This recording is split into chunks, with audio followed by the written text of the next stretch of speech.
Oh, forget it, Boyle. You just like have angels fly out of your arses get next to the likes of her. Rose, you're no picnic, all right? You're a spoiled little brat even. But under that, you're the most amazingly astounding, wonderful woman that I've ever known. Where to, miss? To the stars. I'm flying! Jack!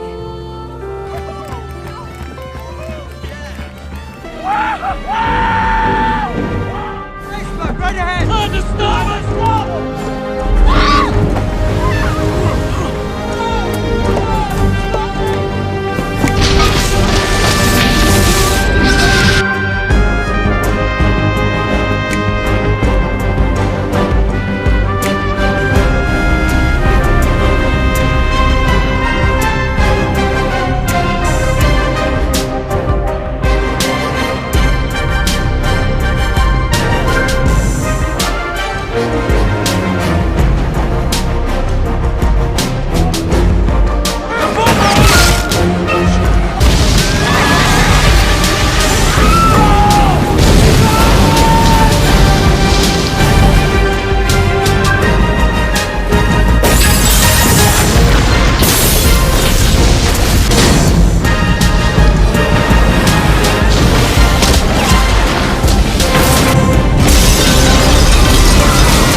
In this video, we will dive into the movie Titanic, released in 1997. We will discuss the movie story, summarize the plot, and explore the cast and characters. Additionally, we will cover the movie production details and box office performance. Finally, we will provide the reviews and personal reactions. Let's begin with the movie story. Titanic is a 1997 epic romance, drama, and disaster film starring Leonardo DiCaprio, Kate Winslet, and Billy Zane. It was directed by James Cameron. It was a fictionalized account of the sinking of the RMS Titanic and followed the forbidden remains of a beautiful first-class woman, Kate Winslet, and a penniless third-class artist, Leonardo DiCaprio, aboard the ill-fated maiden voyage of the RMS Titanic. The film also stars Kathy Bates, Francis Fisher, Gloria Stuart, Bernard Hilt, Jonathan Haidt, Victor Garber, David Warner, Danny Nucci, Suzy Ames, and Bill Paxton. Cameron saw the love story as a way to engage the audience with the real-life tragedy. In 1995, production began on the film when Cameron shot footage of the actual Titanic wreck. The modern scenes were shot on board the aquatic Masterfully Caldish, which Cameron used as a base while filming the actual wreck. A reconstruction of the Titanic was built in Baja California at Playas de Rosarito. Scale models and CGI effects were also used to create a more realistic version of the ship. The film was partially funded by Paramount Pictures and 20th Century Fox, its distributors. At the time, it was the most expensive film ever made with an estimated budget of $200 million. In 2009, James Cameron's Avatar, the first film Cameron had made since Titanic, topped Titanic, however. The film was originally scheduled to open on July 2, 1997, however, post-production delays pushed back its release to December 19 instead. Titanic was an enormous critical and commercial success. It was nominated for 14 Academy Awards, eventually winning 11, including Best Picture and Best Director. In 2012, the film was re-released to theaters in 3D. In 1996, treasure hunter Brock Lovett and his team explored the wreck of the RMS Titanic, searching for a necklace called the Heart of the Ocean. They believe the necklace is in Caledon Carl Huckley's safe, which they discover. Instead of the diamond, they find a sketch of a nude woman wearing it, dated April 14, 1912, the night the Titanic hit the iceberg. Rose Dawson Calvert learns after trying, contacts Lovett and tells him that she is the woman depicted. She and her granddaughter Elizabeth Lizzie Calvert visit Lovett and his team on the salvage ship. When asked if he knows the whereabouts of the necklace, Rose recalls her memories of Brute and the Titanic, revealing that she was Rose, a passenger believed to have died in the sinking.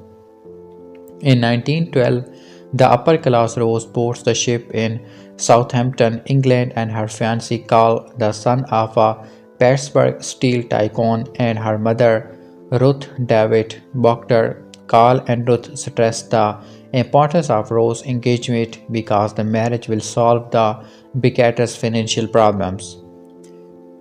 Distraught by her engagement to Carl and the pressure her mother is putting on her, Rose considers suicide by jumping off the stern of the ship before she leaves. A drifter and artist named Jack Dawson intervenes and discourages her from jumping overboard. Jack and Rose develop a tentative friendship. Carl and Ruth prevent Rose from seeing Jack. She defies them, meets Jack at the bow of the ship, and realizes that she prefers him over Carl.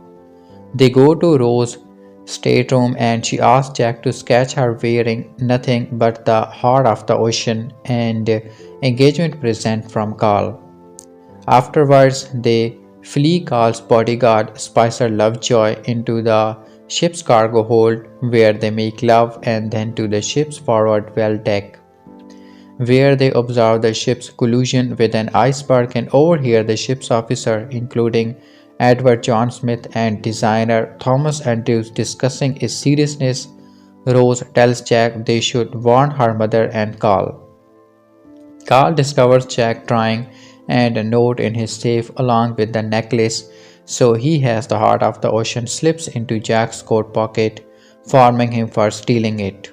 Jack is arrested, brought to the master at arms office, and handcuffed to a pipe.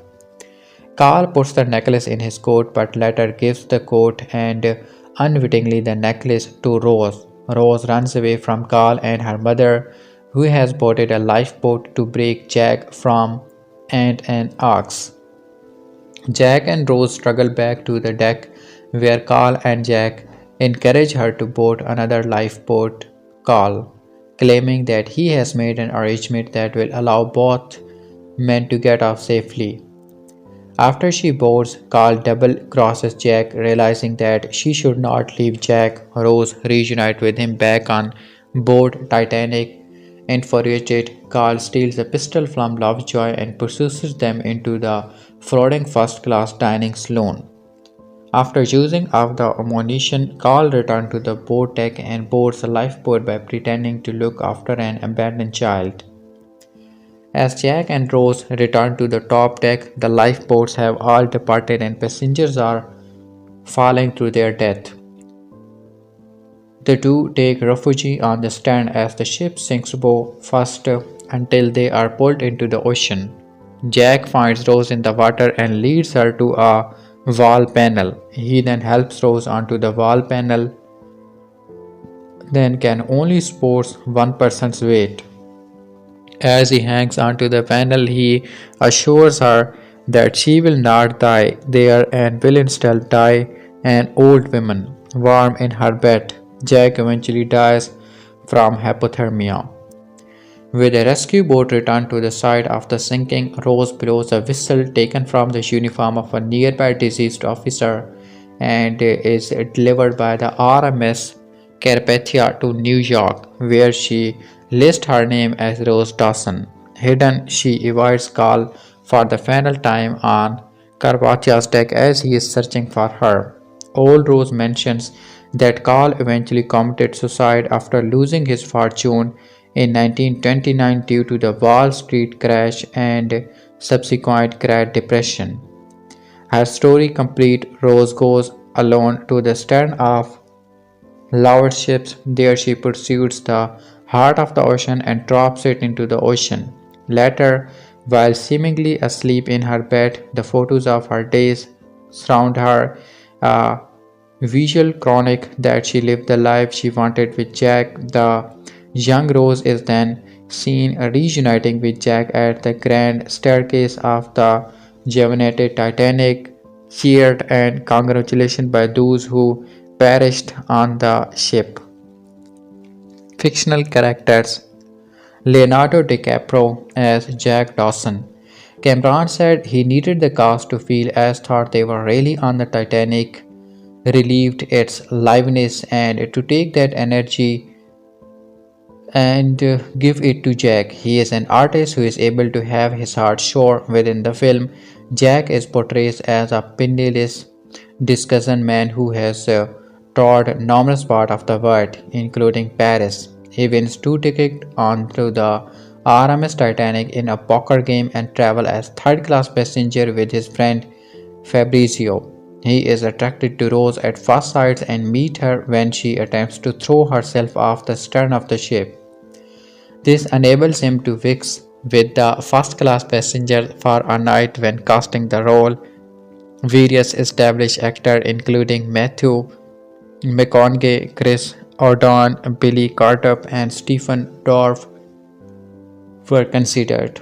Tom Cruise expresses an interest in portraying the character, though his superstar asking price was never taken seriously. DiCaprio, 22 years old at the time, was brought to camera's attention by casting director Mel Finn. Initially, he refuses to portray the character and refuses to read his first romantic scene on the set. Cameron said he read it once, then started goofing around and I could never get him to focus on it again. But for one split second, a shaft of light came down from the heavens and lit up the forest. Cameron strongly believed in DiCaprio's acting ability and told him, "Look, I'm not going to make this guy brooding and neurotic. I'm not going to give him a tick and a limp and all the things you want." Cameron rather envisioned the character as a James Stewart type. Kate Winslet as Rose. Cameron said Winslet had the thing that you look for and that there was a quality in her face, in her eyes, that she just knew people would be ready to go the distance with her. Rose is a 17 years old girl originally from Philadelphia who is forced into an engagement to 30 years old Caledon hockey so she and her mother Ruth can maintain their high class status after her father's death had left the family debt ridden. Rose boarded the RMS Titanic with Carl and Ruth as a first class passenger and meets Jack. Winslet said of her character, "She has got a lot to give and she has got a very open heart and she wants to explore and adventure the world, but that's not going to happen." Gavin Paltrow. Claire Danes and Gabrielle Anwar had been considered for the role when they turned it down. 22-year-old Winslet campaigned heavily for the role. She sent Cameron daily notes from England, which led Cameron to invite her to Hollywood for audition. As with DiCaprio, casting director Mel Finn originally brought her to Cameron's attention. When looking for a Rose, Cameron described the character as an Audrey Hepburn type and was initially uncertain about casting Winslet even after her screen test impressed him. After she screen tested with DiCaprio, Winslet was so thoroughly impressed with him that she whispered to Cameron, "He's great even if you don't pick me, pick him." Winslet sent Cameron a single rose with a cork sign "From your Rose" and lobby him by phone. "You don't understand," she pleaded one day when she receives him by mobile phone in his home. "I am Rose. I don't know why you are even seeing anyone else." Her presences as well as her talent eventually convinced him to cast her in the role. Titanic 1997 cameos. Several crew members of the Academic appears in the film, including Anatoly, creator and pilot of the Mr. Deep submergence vehicle, Andrew Fox. Pre-production. The story could not have been written better. The juxtaposition of rich and poor, the gender roles played out onto death, the asceticism and nobility of the bygone age, the magnificence of the great ship matched in scale only by the fury of the man who drove her hell-bent through the darkness, and above all, the lesson that life is uncertain, the future unknowable, the unthinkable possible. James Cameron. James Cameron had a fascination with shipwreck, and for him the RMS Titanic was the Mount Everest of shipwreck. He was almost past the point in his life when he felt he could consider an undersea expedition, but he has said still had a mental reluctance to live with the life I had turned my back on when I switched from the science to the art in college. So when an IMAX movie was made from footage shot of the wreck itself, he decided to seek Hollywood funding to pay for an expedition and do the same thing. "It was not because I particularly wanted to make the movie," Cameron has said. "I wanted to dive the shipwreck." Harland and Wolff, the RMS Titan's builder, opened their private archive to the crew, sharing blueprints that were thought lost from the ship's interior. Production designer Peter Lamson team looked for artifacts from the era. However, the newness of the ship meant every prop had to be made from scratch. Fox acquired 40 acres of waterfront south of Place de Rosarito in Mexico and began building a new studio on May 31, 1996. Production. The modern-day scenes of the expedition were shot on the academic Musty Gladys in July 1996. Principal photography for Titanic began in September 1996 at the newly built Fox Baja Studios.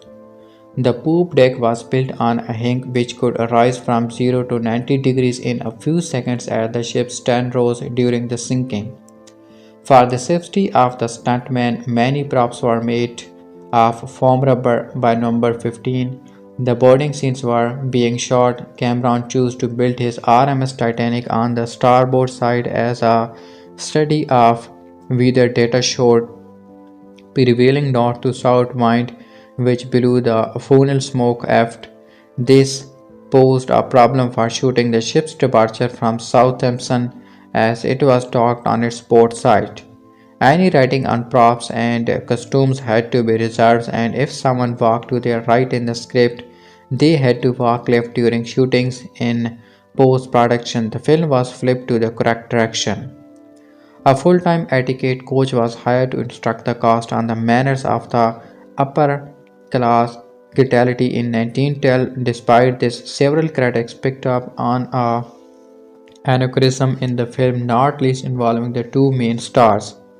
Cameron takes Jack's portrait of Rose for a scene which he feels he has the backdrop of repression. You know what it means for her, the freedom she must be feeling. It's kind of exhilarating for the reason he said the scene was DiCaprio and Winslet first seen together. It wasn't by any kind of design, although I could not have designed it better. There's a nervousness and energy and hesitance, and then Cameron stated they had rehearsals together but they had not shoot anything together. If I'd had a choice, I probably would have preferred to put it deeper into the body of the shot. He said he and his crew were just trying to find things to shoot because the big set was not yet ready. It was not ready for a month, so we were scrambling around trying to fill in anything we could get to shoot. After seeing the scene unfilmed, Cameron felt it worked out considerably well. Effect. Cameron wanted to push back the boundary of special effects with his film and enlisted Digital Domain to continue the developments in digital technology, which the director pioneered while working on The Abyss and Terminator 2 Judgment Day. Many previous films about the RMS Titanic shot water in slow motion, which did not look wholly convincing. He encouraged them to shoot their 45-foot long miniature of the ship as if we are making a commercial of the White Star Line. Afterwards, digital water and smoke were added, as were extras captured on a motion capture stage. Visual effect supervisor Rob Ledge to scan the faces of many actors, including himself and his children. There was a crucial historical fact Cameron chose to omit from the film. The ship that was close to the Titanic but had turned off its radio for the night and did not hear their SOS calls. Yes, Californian. This was not a compromise to mainstream filmmaking. That was really more about emphasis, creating an emotional truth to the film, stated Cameron. He said there were aspects of retelling the sinking that seems important in pre and post production but turned out to be less important as the film evolved. The story of the Californian was in there. We even shot a scene of them switching off their Merconi radio set, said Cameron, but I took it out. It was a clear cut because it focuses you back into the world. If Titanic is powerful as a metaphor, as a microcosm for the end of the world in a sense, then that world must be self-contained.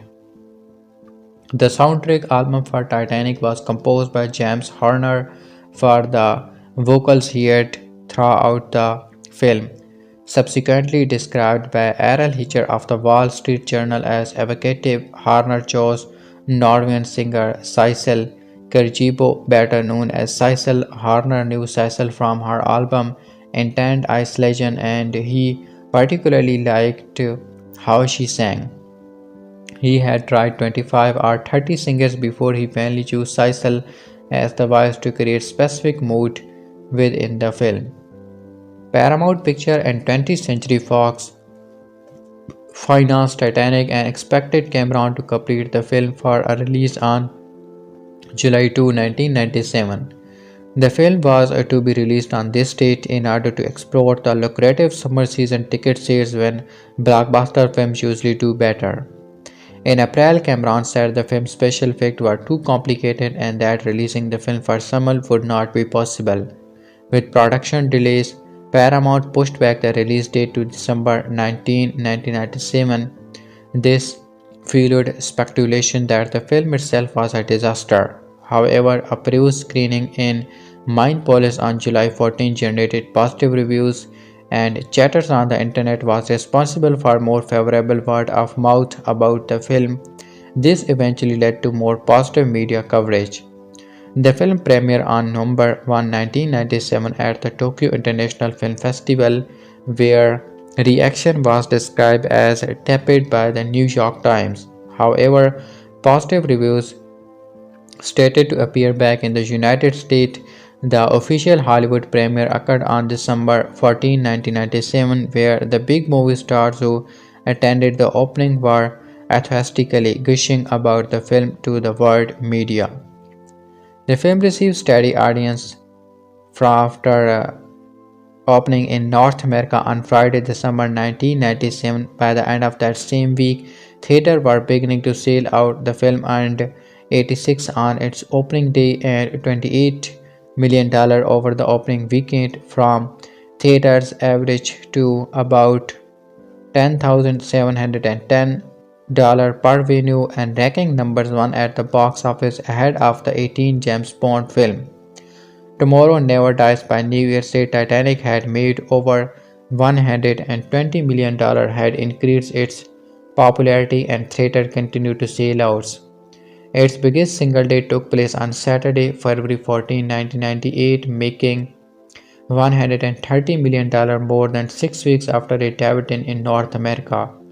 It stayed at number 1 for 15 consecutive weeks in the United States and Canada, which remains a record for any film. By March 1998, it was the first film to earn more than $1 billion worldwide. The film stayed in theater in North America for almost 10 months before finally closing on Thursday, October 1, 1998, with a final domestic gross of $600 million. Box Office Mojo estimated that after adjusting for ticket price inflation, Titanic would be the 6th highest grossing film of all time in the United States and Canada. The film made double its domestic amount overseas, generating an international gross of $124 and accumulating a grand total of $184 worldwide. It became the highest grossing film in history and remained so for 12 years until Avatar, also written and directed by Cameron, surpasses it in 2010. Before its release, various film critics predicted the film would be a significant disappointment at the box office, especially due to it being the most expensive film ever made at the time. When it was shown to the press in Atman of 1997, it was a massive foreboding since the people in charge of the screenings believed they were on the verge of losing their jobs. Because of this creates albatross of a picture on which finally two studios had to combine to share the great lead of its making. Cameron also thought he was headed for disaster at one point during filming. He labored the last 6 months on Titanic in the absolute knowledge that the studio would lose $100 million. It was a certainty, he stated, as the film neared release.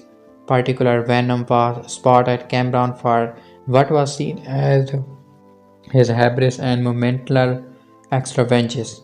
A film critic for the Los Angeles Times wrote that Cameron's overweening pride has come close to capsizing this project and that the film was a handed completely derivative copy of old Hollywood romance. When the film became a success with an unprecedented box office performance, it was credited as the love story stole the world's heart. The first batch of people to see it gobsmacked by the sheer scale and intimacy of the production. Cameron explained the film's success as having significantly benefited from the experience of sharing When people have an experience that very powerful in the movie theater, they want to go share it. They want to grab their friend and bring them so that they can enjoy it, he said. They want to be the person to bring them the news that this is something worth having in their life. That's how Titanic worked. Media Awareness Network stated the normal repeat viewing rate of a blockbuster theatrical film is about 5%. The repeat rate for Titanic was over 20%. The box office receipts were even more impressive when factoring in the film's 3 hour and 14 minutes length meant that it could only be shown 3 times a day compared to a normal movie 4 showings. In response to this, many theaters started midnight showing and were rewarded with fill houses until almost 3:30 a.m. The film garnered mostly positive reviews from film critics. Review aggregator website Rotten Tomatoes report the film as holding an overall 82% approval rating based on 97 reviews, with a rating average of 7.4 out of 10. The site's journal consensus in that film is mostly unqualified triumph for Cameron, who offered a dashing blend of spectacular visuals and old-fashioned melodrama. At Metacritic, which assign a weighted mean rating out of 0 to 100 reviews from film critics, the film has a rating score of 74 based on 34 reviews, classifies as a generally favorable reviewed film.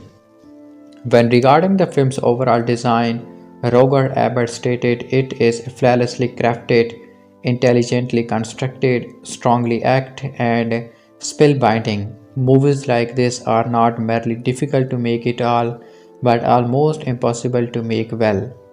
He credited the technical difficulties with being so daunting that it's a wonder when the filmmakers are also able to bring the drama and history into proportion, and found convinced by both the story and the sad saga. It was named as his ninth best film of 1997.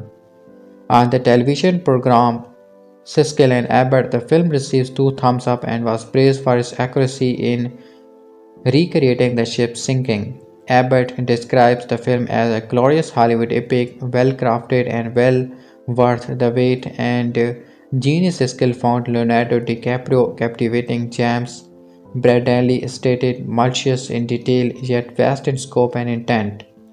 Titanic is the kind of epic motion picture event that has become a rarity. You don't just watch Titanic, you experience it. It was named his second best film of 1997. Elmer Haffelson of the BBC wrote that the sinking of the great ship is no secret, yet for many exceeds expectation in sheer scale and tragedy. At that, when you consider that it tops a bump-numbing 3-hour running time, then you have a truly impressive feat of entertainment achieved by Cameron.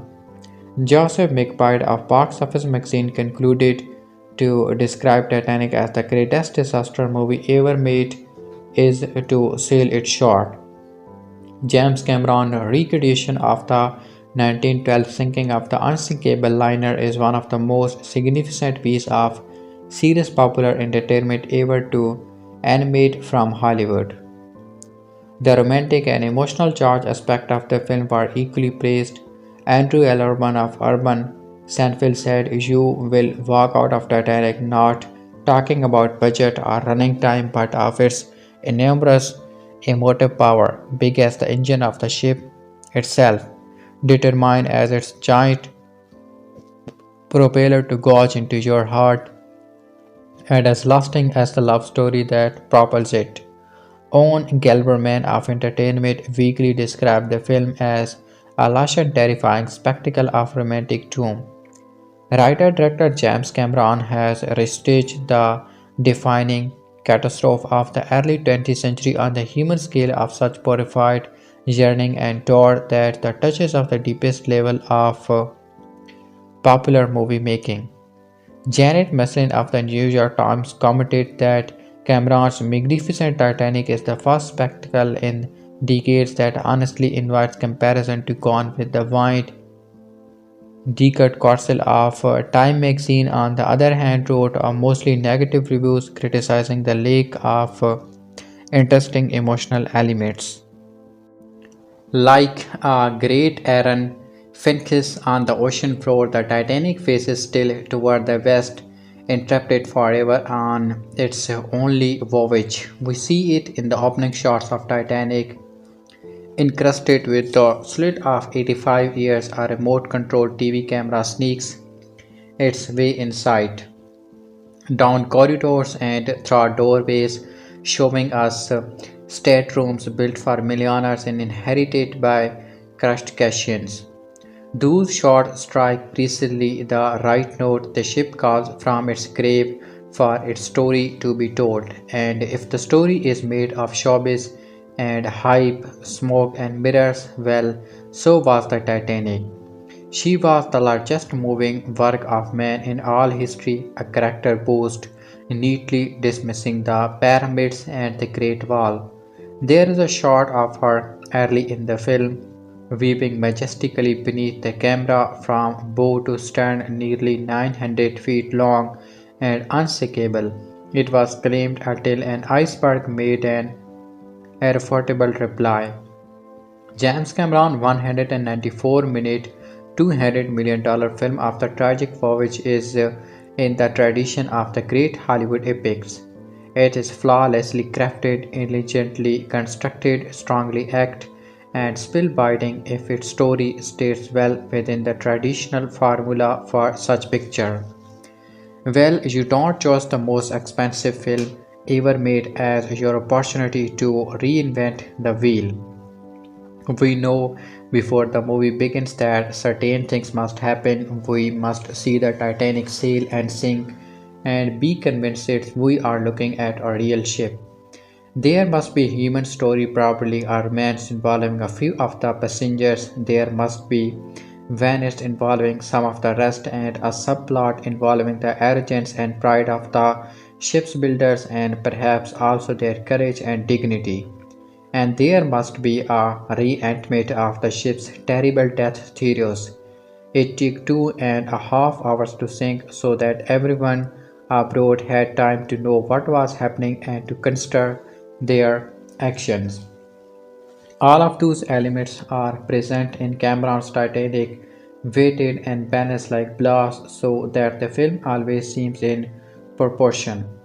The ship was made out of models, large and smart visual effects and computer animation. You know intellectually that you are not looking at a real ocean liner, but the illusion is convincing and seamless. The special effects don't call inappropriate attention to themselves but get the job done. The human story involves an 17-year-old woman named Rose DeWitt Bukater, played by Kate Winslet, who is sailing to what she sees as her own personal doom. She has been forced by her penniless mother to become engaged to marry a rich, super-collegiate snob called Hockley, and so bitterly does she hate his prospect that she tries to kill herself by jumping from the ship. She is saved by Jack Dawson, played by Leonardo DiCaprio, a brash kid from street age, and of course they will fall in love during the brief time left to them.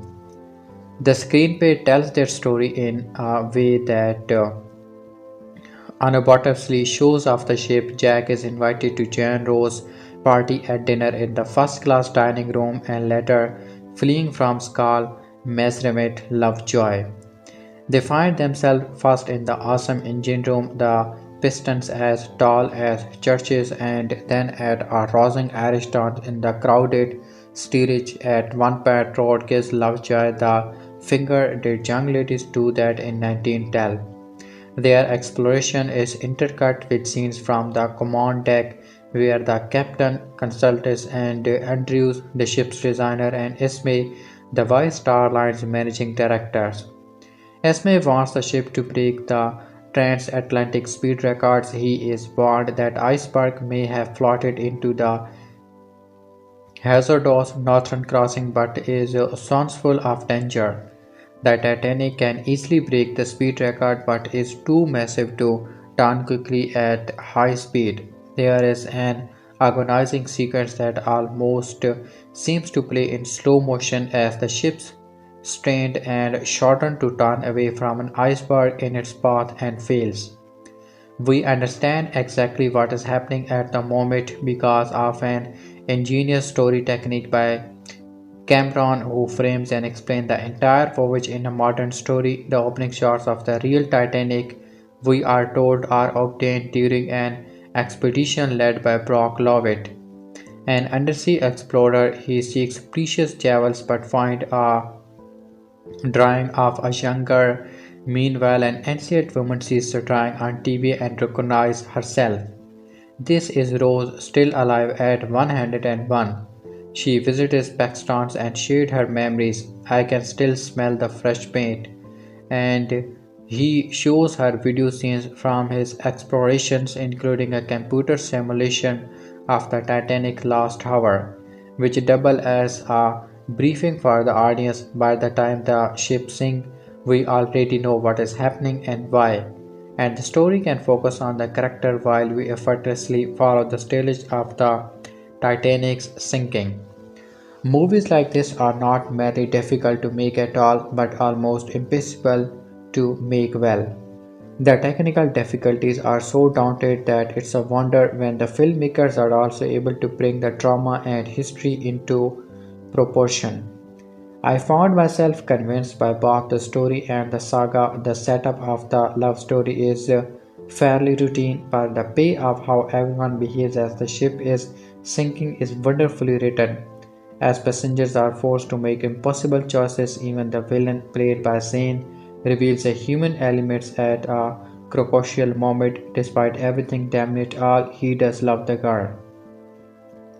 The image from the Titanic that has haunted me ever since I first read the story of the great ship involves the moment right after I sank. The night sea was quiet enough so that cries for help carried easily across the water to the lifeboats, which draw prudently away, still dresses up in the latest fashions. Had it froze and shone, what an extraordinary position to find yourself in after spending all that money for a ticket on an unsinkable ship.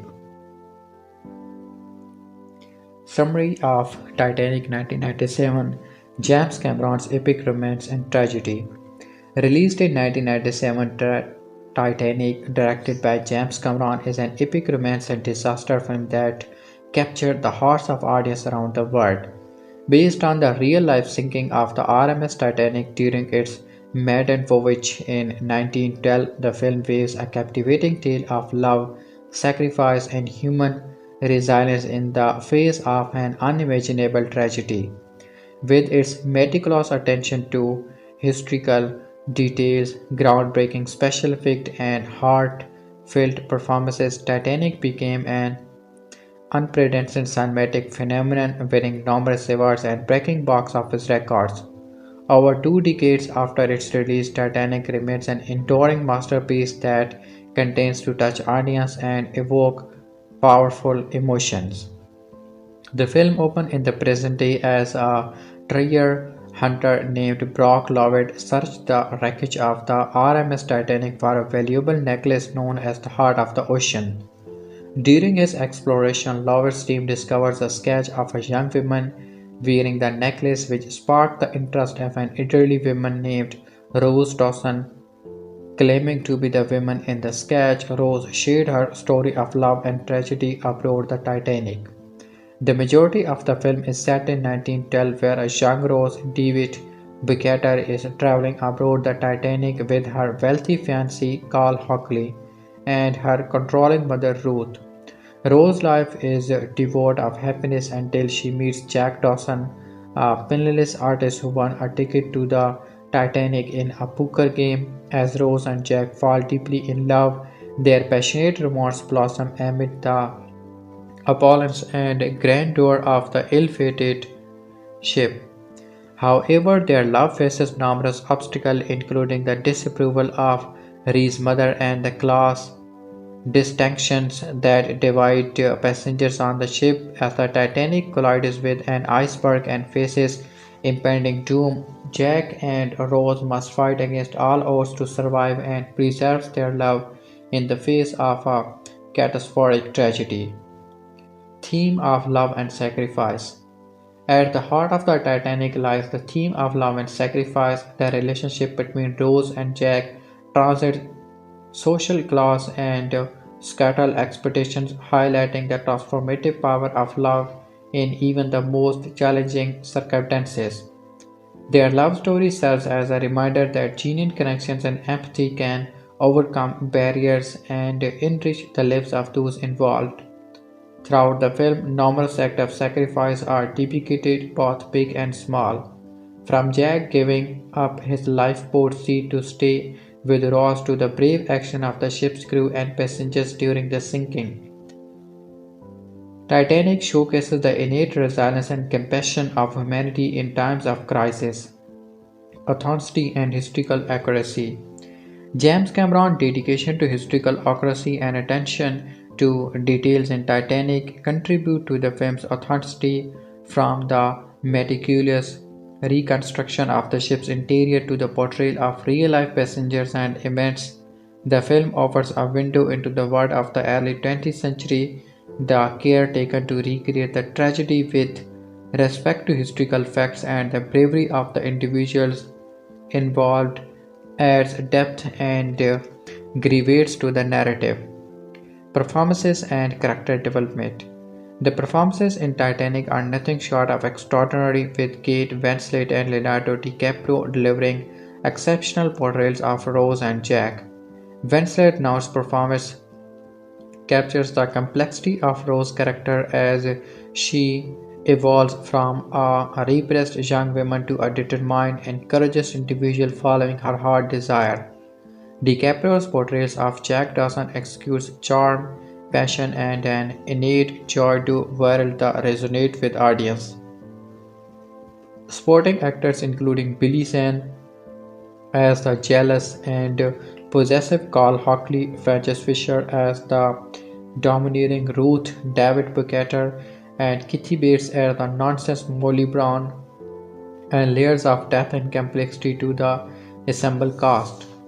Directors and cinematic craftsmanship.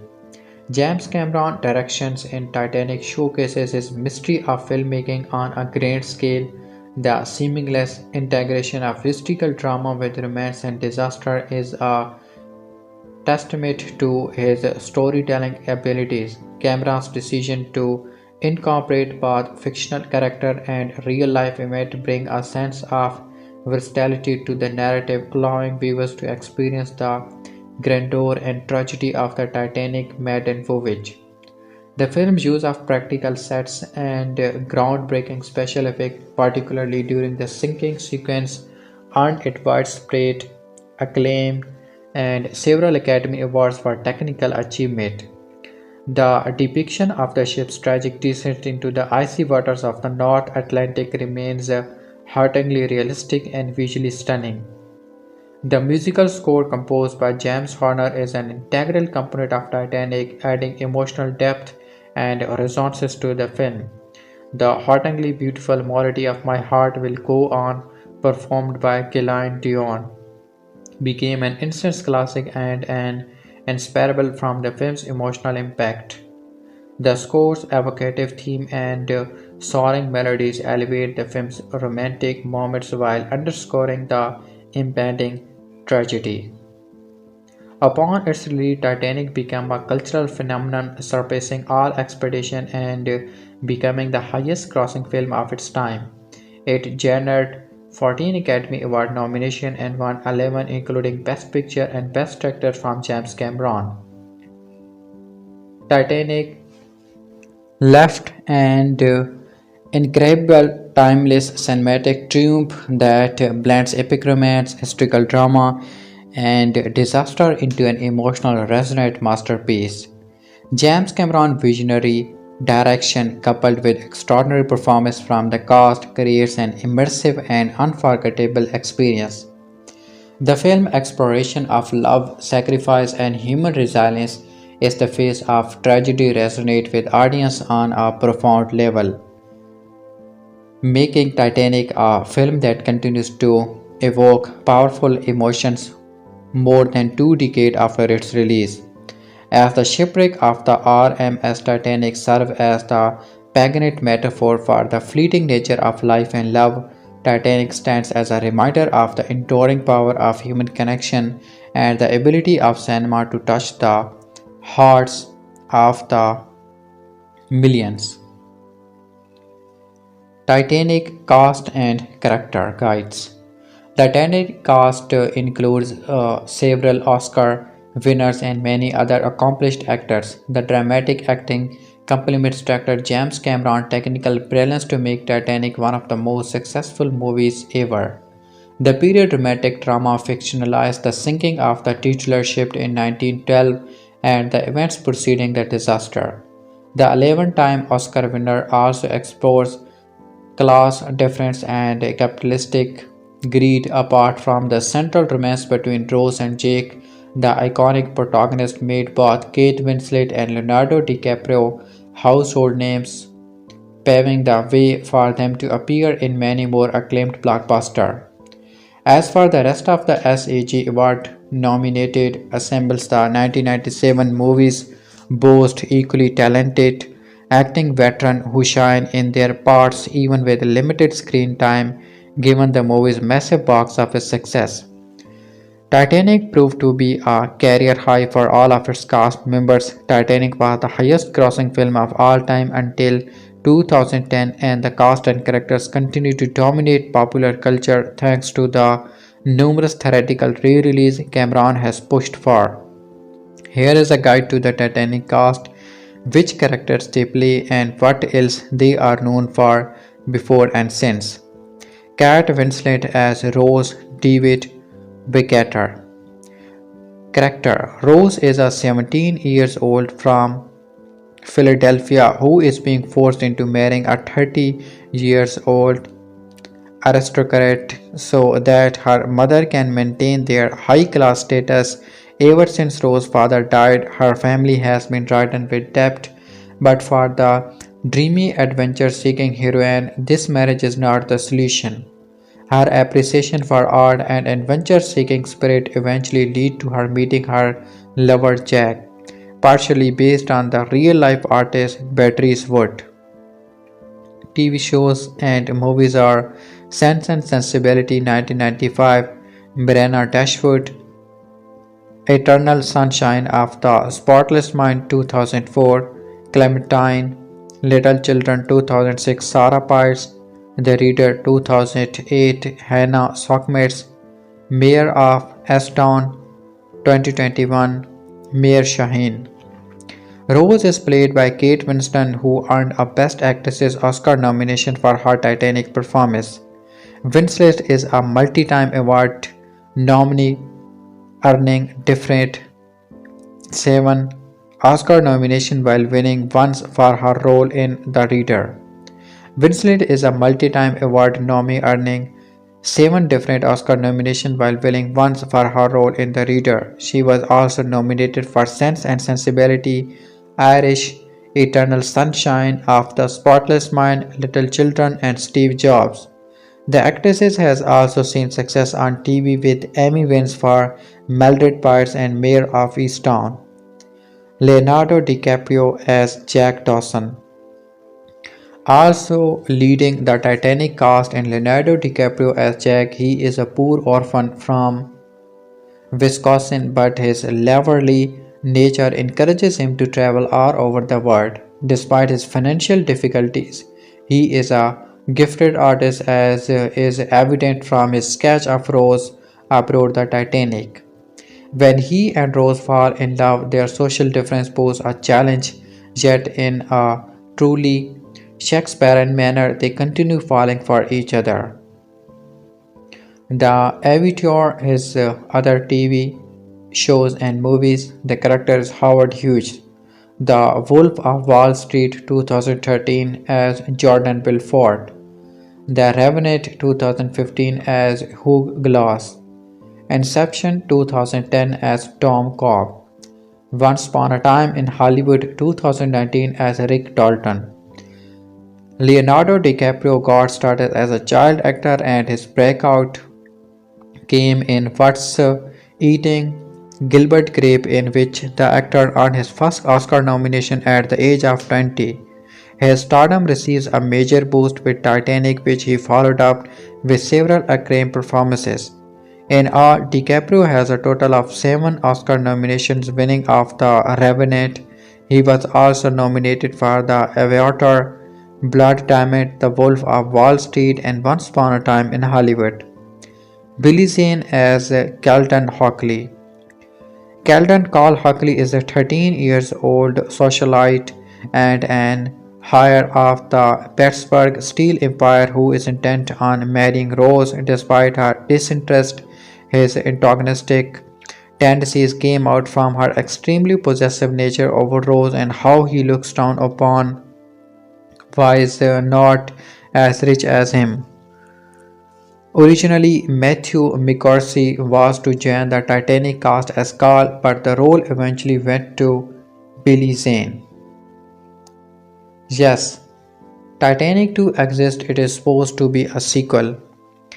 James Cameron Titanic is a standalone story, so the fact that 2010 movie Titanic 2 exists continue to raise question about an unknown follow-up to Rose's story every time it appears on a new streaming platform. James Cameron's name has become synonymous with big budget production, mostly from the sci-fi genre, but one of his biggest and most ambitious projects ever was Titanic, the now legendary disaster drama starring Leonardo DiCaprio and Kate Winslet, released in 1997.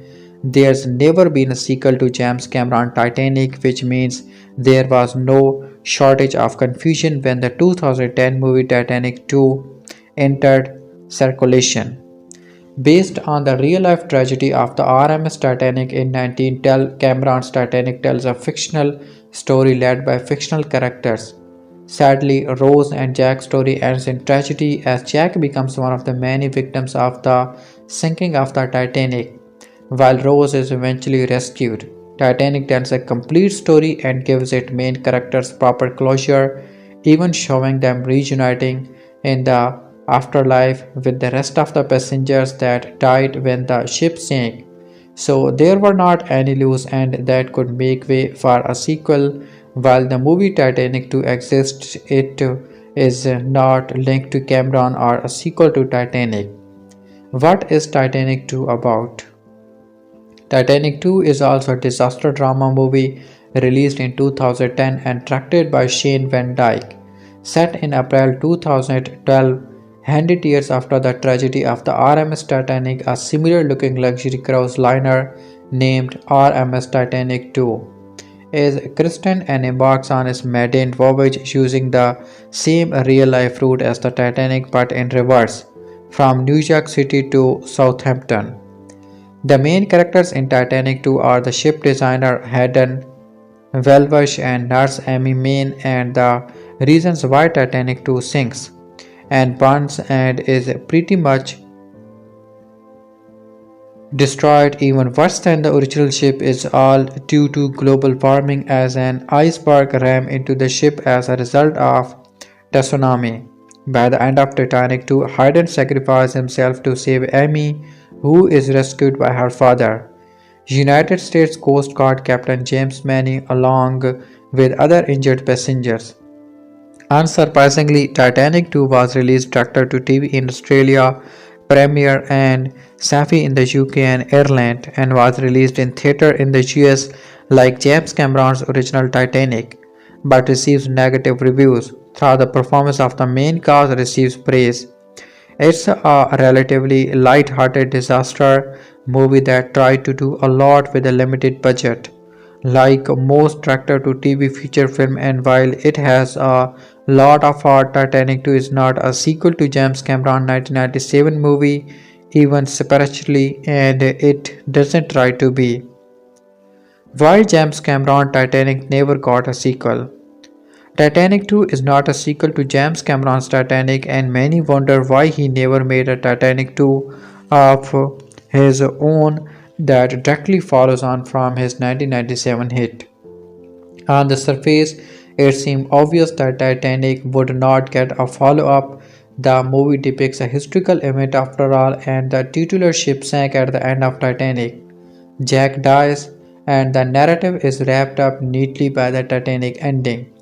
Controversies about the size of a certain door aside, however, such was the success of Titanic that many viewers continue to want more regardless, meaning that there are those who'd like to see a James Cameron Titanic too.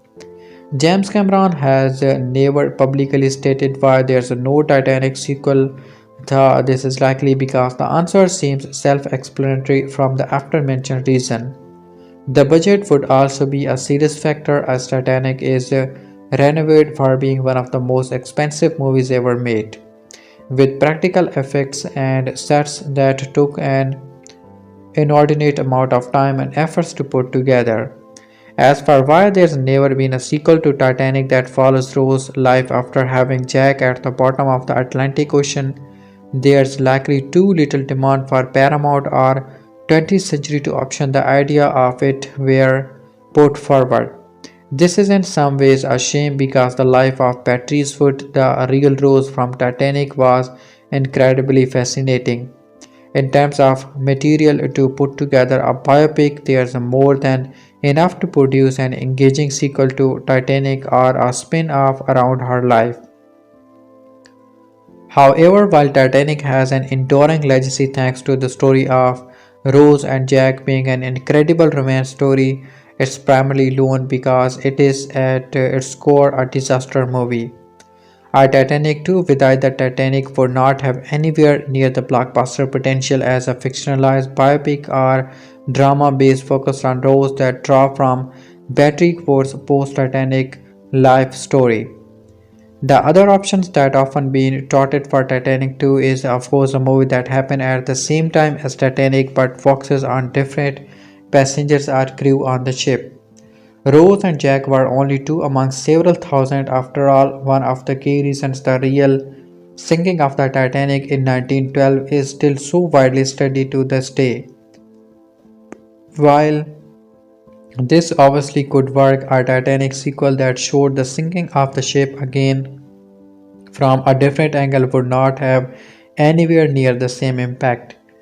James Cameron Titanic was spectacular, and the scenes where the ship went under are among some of the best moments in disasters movie history. Titanic 2 would find them especially difficult to top, especially without the element of surprise Titanic had on its side.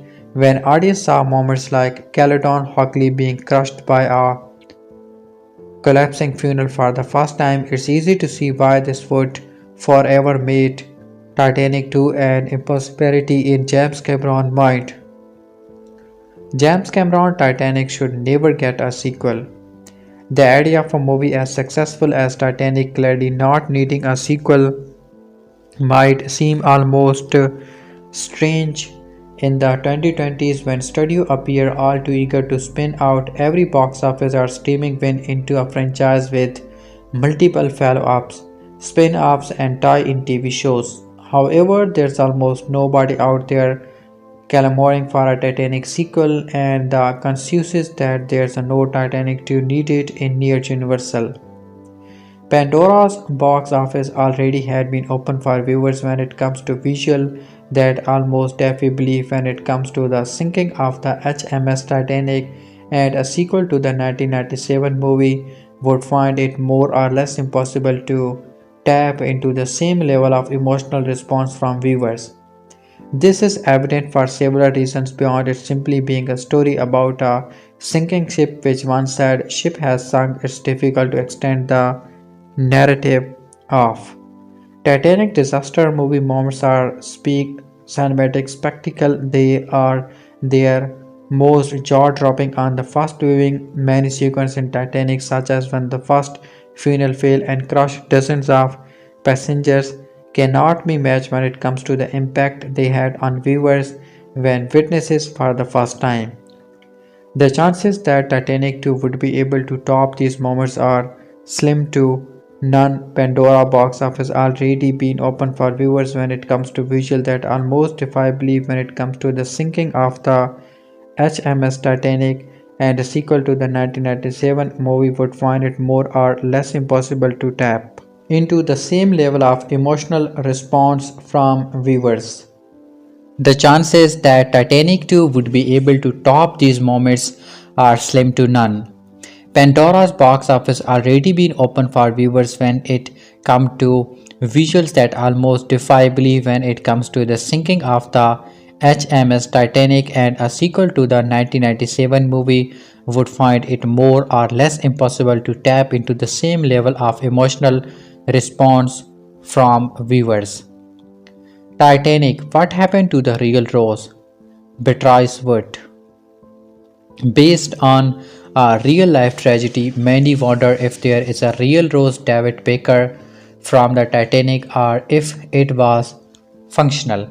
Interested in the ocean and shipwreck from a young age, it was inevitable that James Cameron would one day take the HMS Titanic to the movies. The ship crashed into an iceberg during its maiden voyage in April 1911, despite being supposedly indestructible, resulting in over two-thirds of the passengers and crew losing their lives.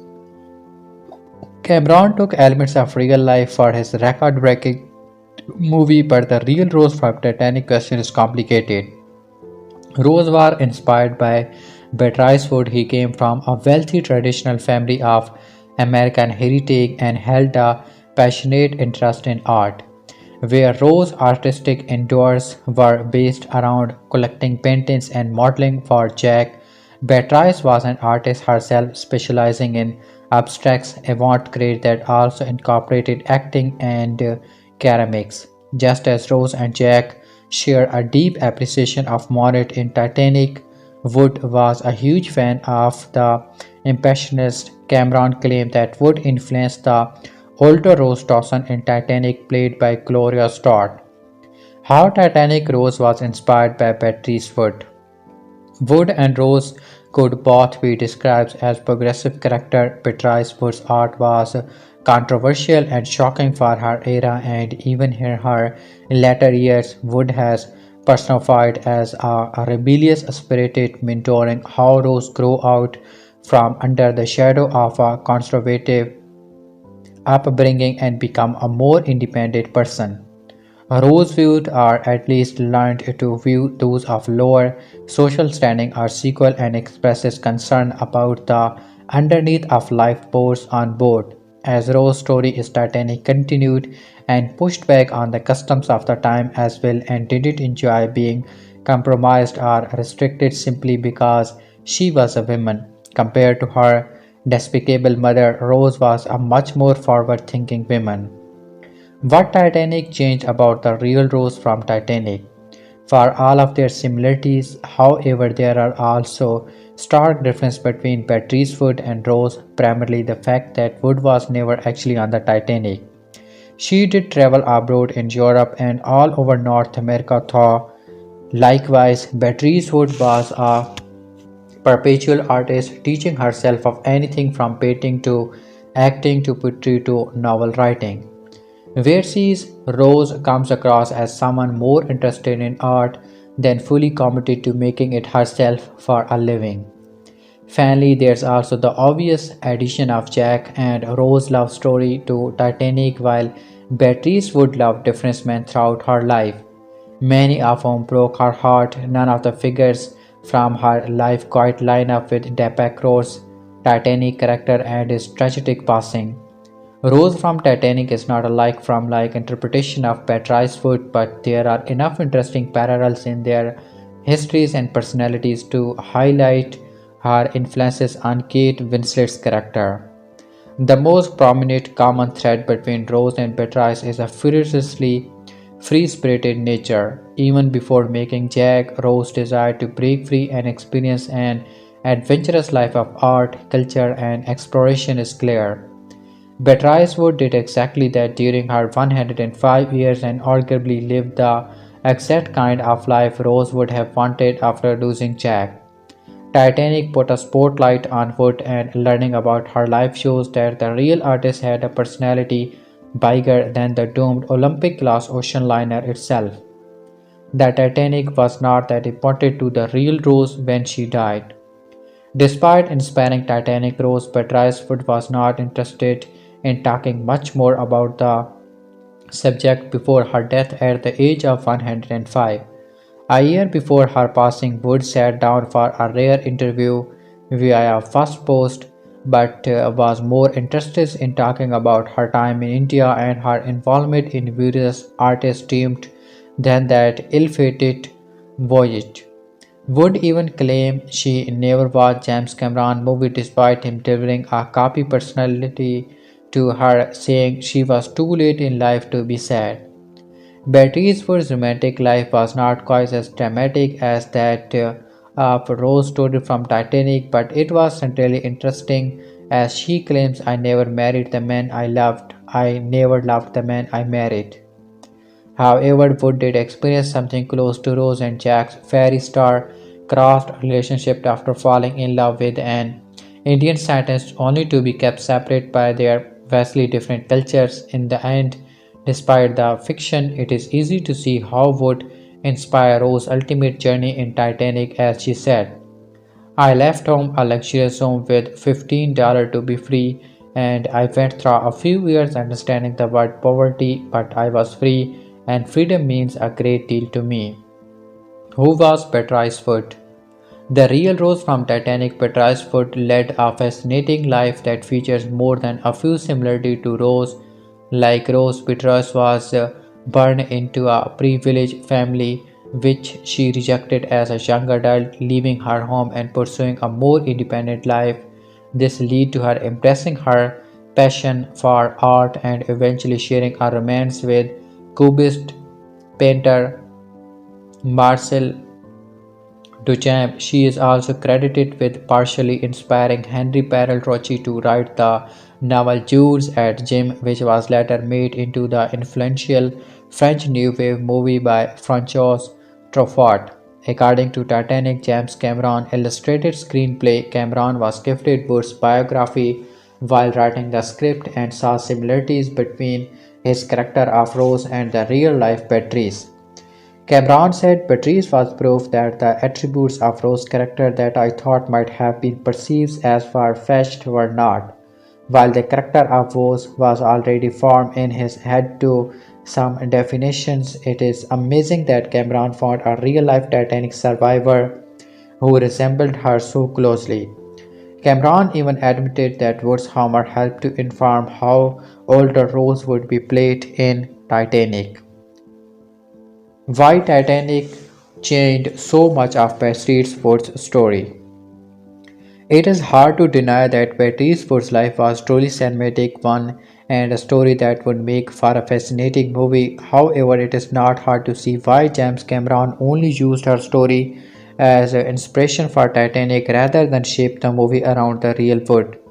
There is a lot about Wood's life that makes its way into the character of Rose, and it is clear where her story inspired Cameron in creating that character. However, the simple reason that he is telling a story about the Titanic and Wood was never on board, that whistle makes it clear why a fictional character was needed. For Cameron to use Wood as a character in the movie only to invent the fact that she was on board the doomed ship would have been in poor taste and ruined a lot of the accuracy she does maintain in the film. In the end, though the lead actors of Titanic are fictional, enough elements from real life were used to shape them, including Wood's amazing life journey.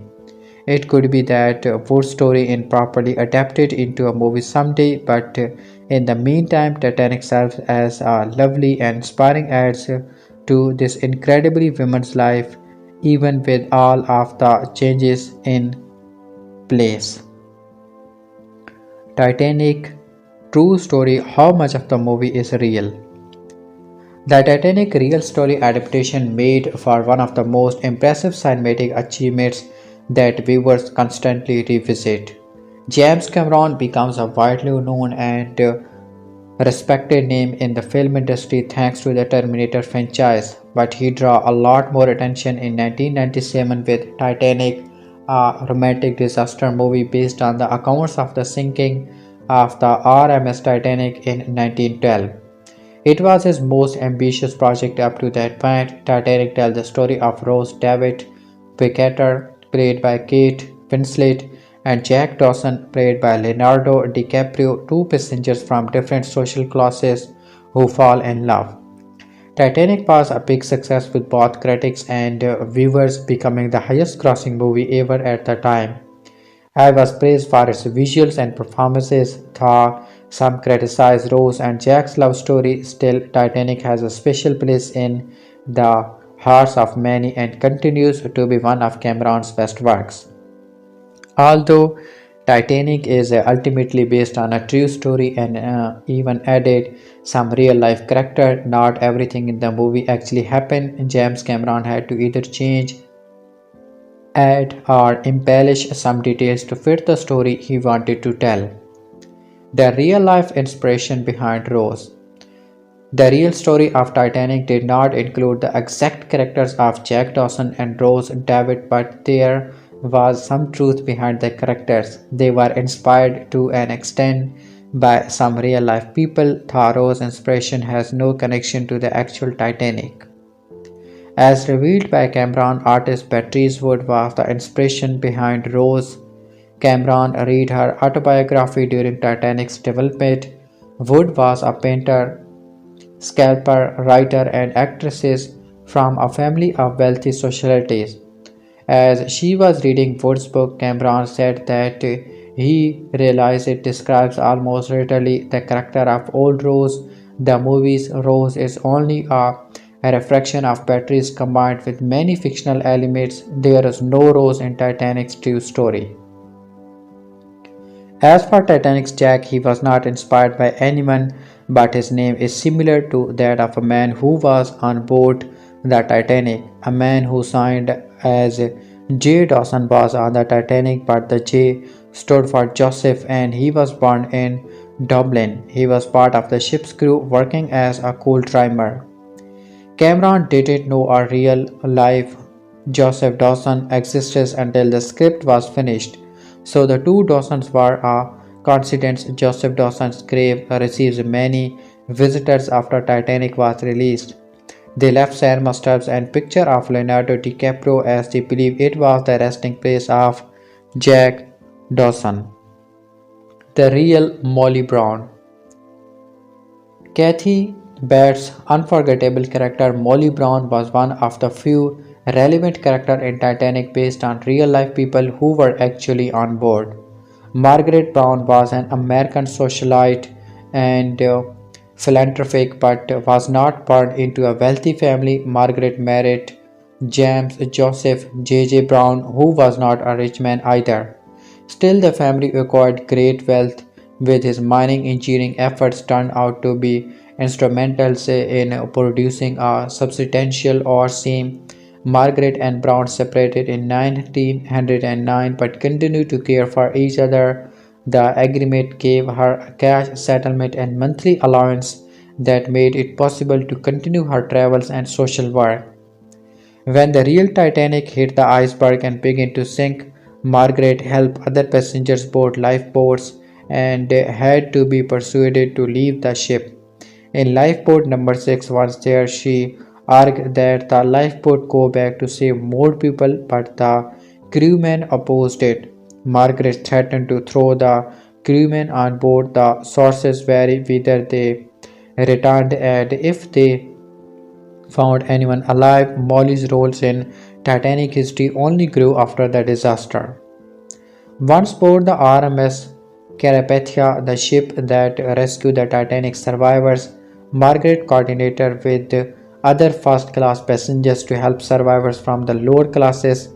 Not only that, but the women named Unsinkable Molly Brown by the media also went on to set up a survivors community, arranging burial for those lost when their bodies were recovered. According to Titanic Historical Society Don Leitch, she was ultimately robbed for the ability to put her account on record when the time came. She was also vehemently upset that she was not able to testify at the Titanic hearings at the inquest because she was a woman. Margaret Brown passed away in 1932 at 65. The Titanic really hit an iceberg.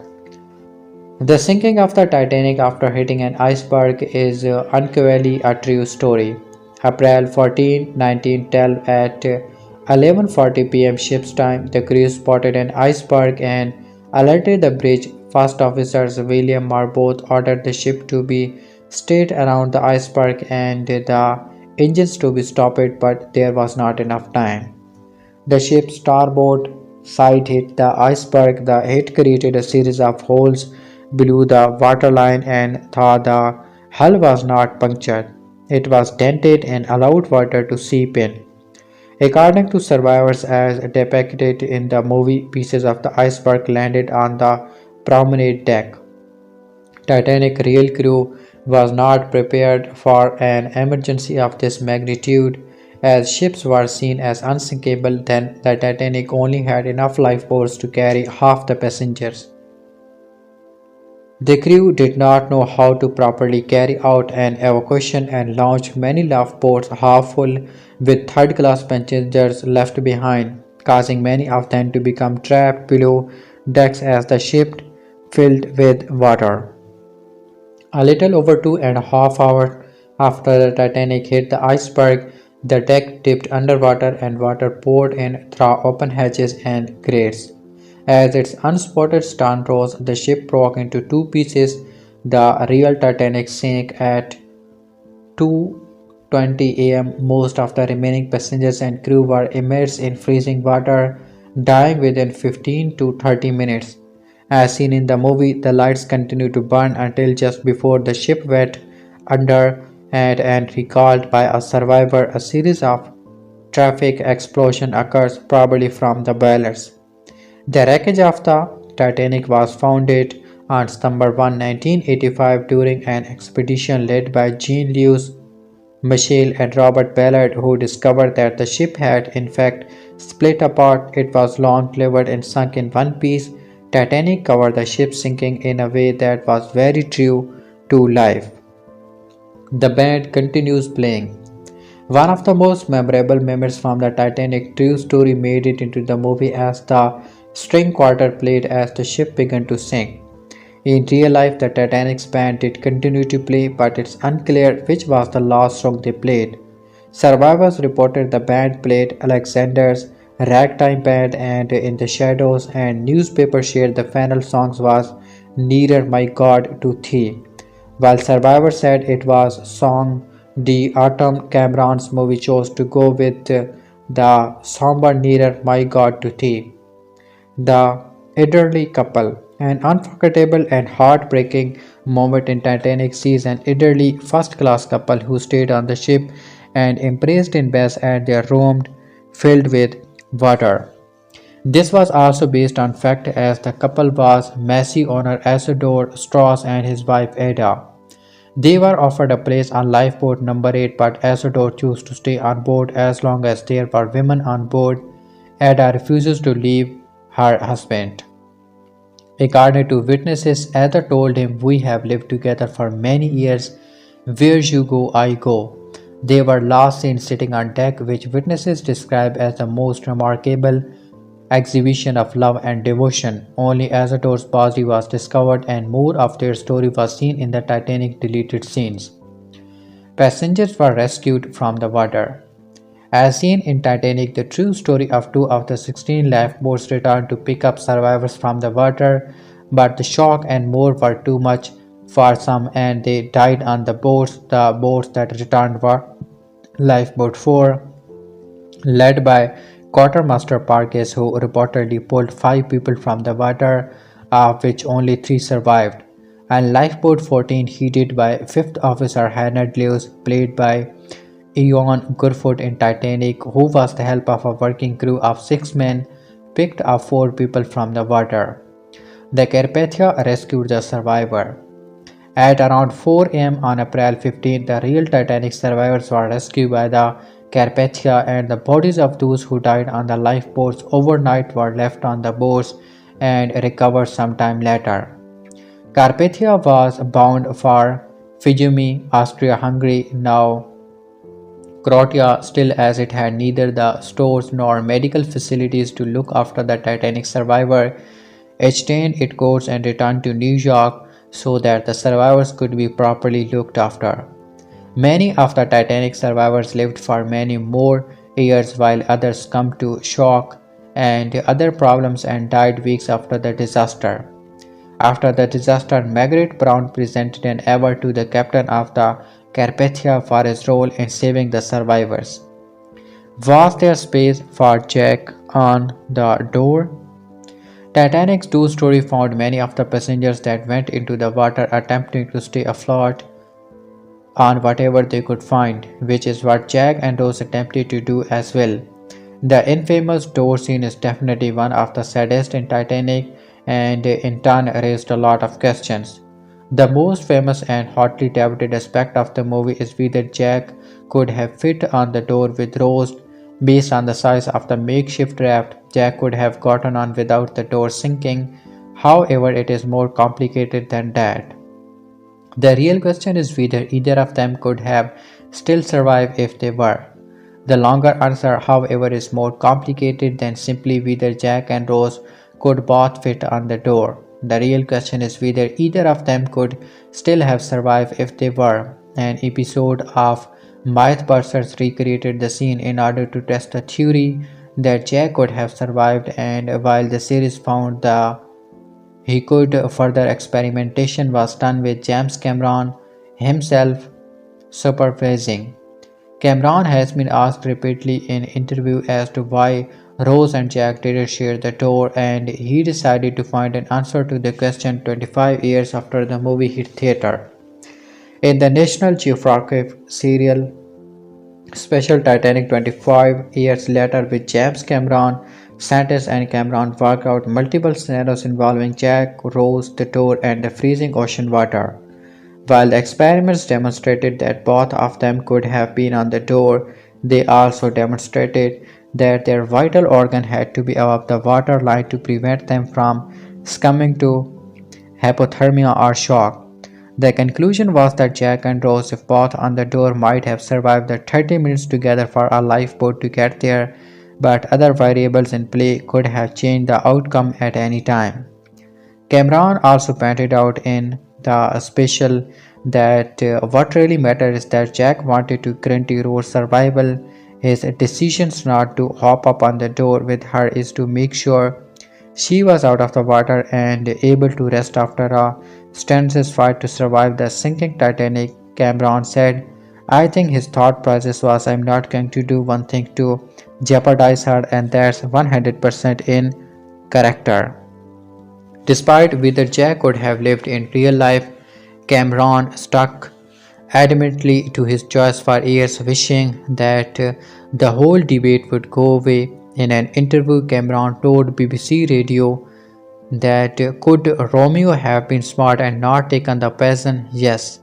Could he have decided not to bring his little dagger just in case Juliet might stab herself with it? Yes, absolutely. It sort of misses the point. It may miss the point of Titanic, but it doesn't stop the theory that Jack could have lived if Rose just had moved over a little, and that James Cameron killed Jack as deliberately as the icy Atlantic. James Cameron did his Titanic research. Regardless of how much James Cameron stuck to the Titanic's real story, it cannot be denied that the filmmaker went to great lengths to make the movie as authentic as possible. One of the early ideas Cameron had was to build an actually floatable replica of the ship to use of filming. While Cameron did it back at the $110 million cost of making it, he decided against it when he realizes he could only get one take of the sinking of the ship. In writing the screenplay for the movie, Cameron put the so-called Romeo and Juliet on the Titanic story at the center, but wanted to tribute to the crew of the ship and the people who actually lost their lives in the wreck. Cameron also put together a detailed timeline of the events to recreate the sinking as accurately as possible. He consulted historical experts to gain an understanding of how the events would have realistically unfolded from the time the ship struck the iceberg to when it finally sunk below the water's surface. Of course, it had been said the real reason Cameron made Titanic was for the opportunity to explore the shipwreck firsthand. Cameron convinced the studio to fund expedition to film the real remains of the ship at the bottom of the ocean, taking several trips down there and even colliding the filmmakers' submersible with the Titanic on an occasion. While the footage made for a breathtaking way to begin the movie, it also afforded Cameron an invaluable sense of responsibility for getting to story right in Titanic, as he explained. Titanic always had to be embellished. There is no doubt that there were interesting elements and historical figures who could have played a bigger role in Titanic to make a truly accurate account of the event. However, James Cameron was smart enough to know that adding in some infectious elements and embellishing certain facts made for a better movie. The most effective element in this regard is how Cameron created the character of Jack and Rose. Though there may be factual inspiration for these characters, making them largely fictional characters allowed Cameron to shape the story he wanted without being beholden to facts. For instance, Beatrice Wood's story is a fascinating one, but it doesn't make for the weeping romance story Titanic needed to be a massive blockbuster.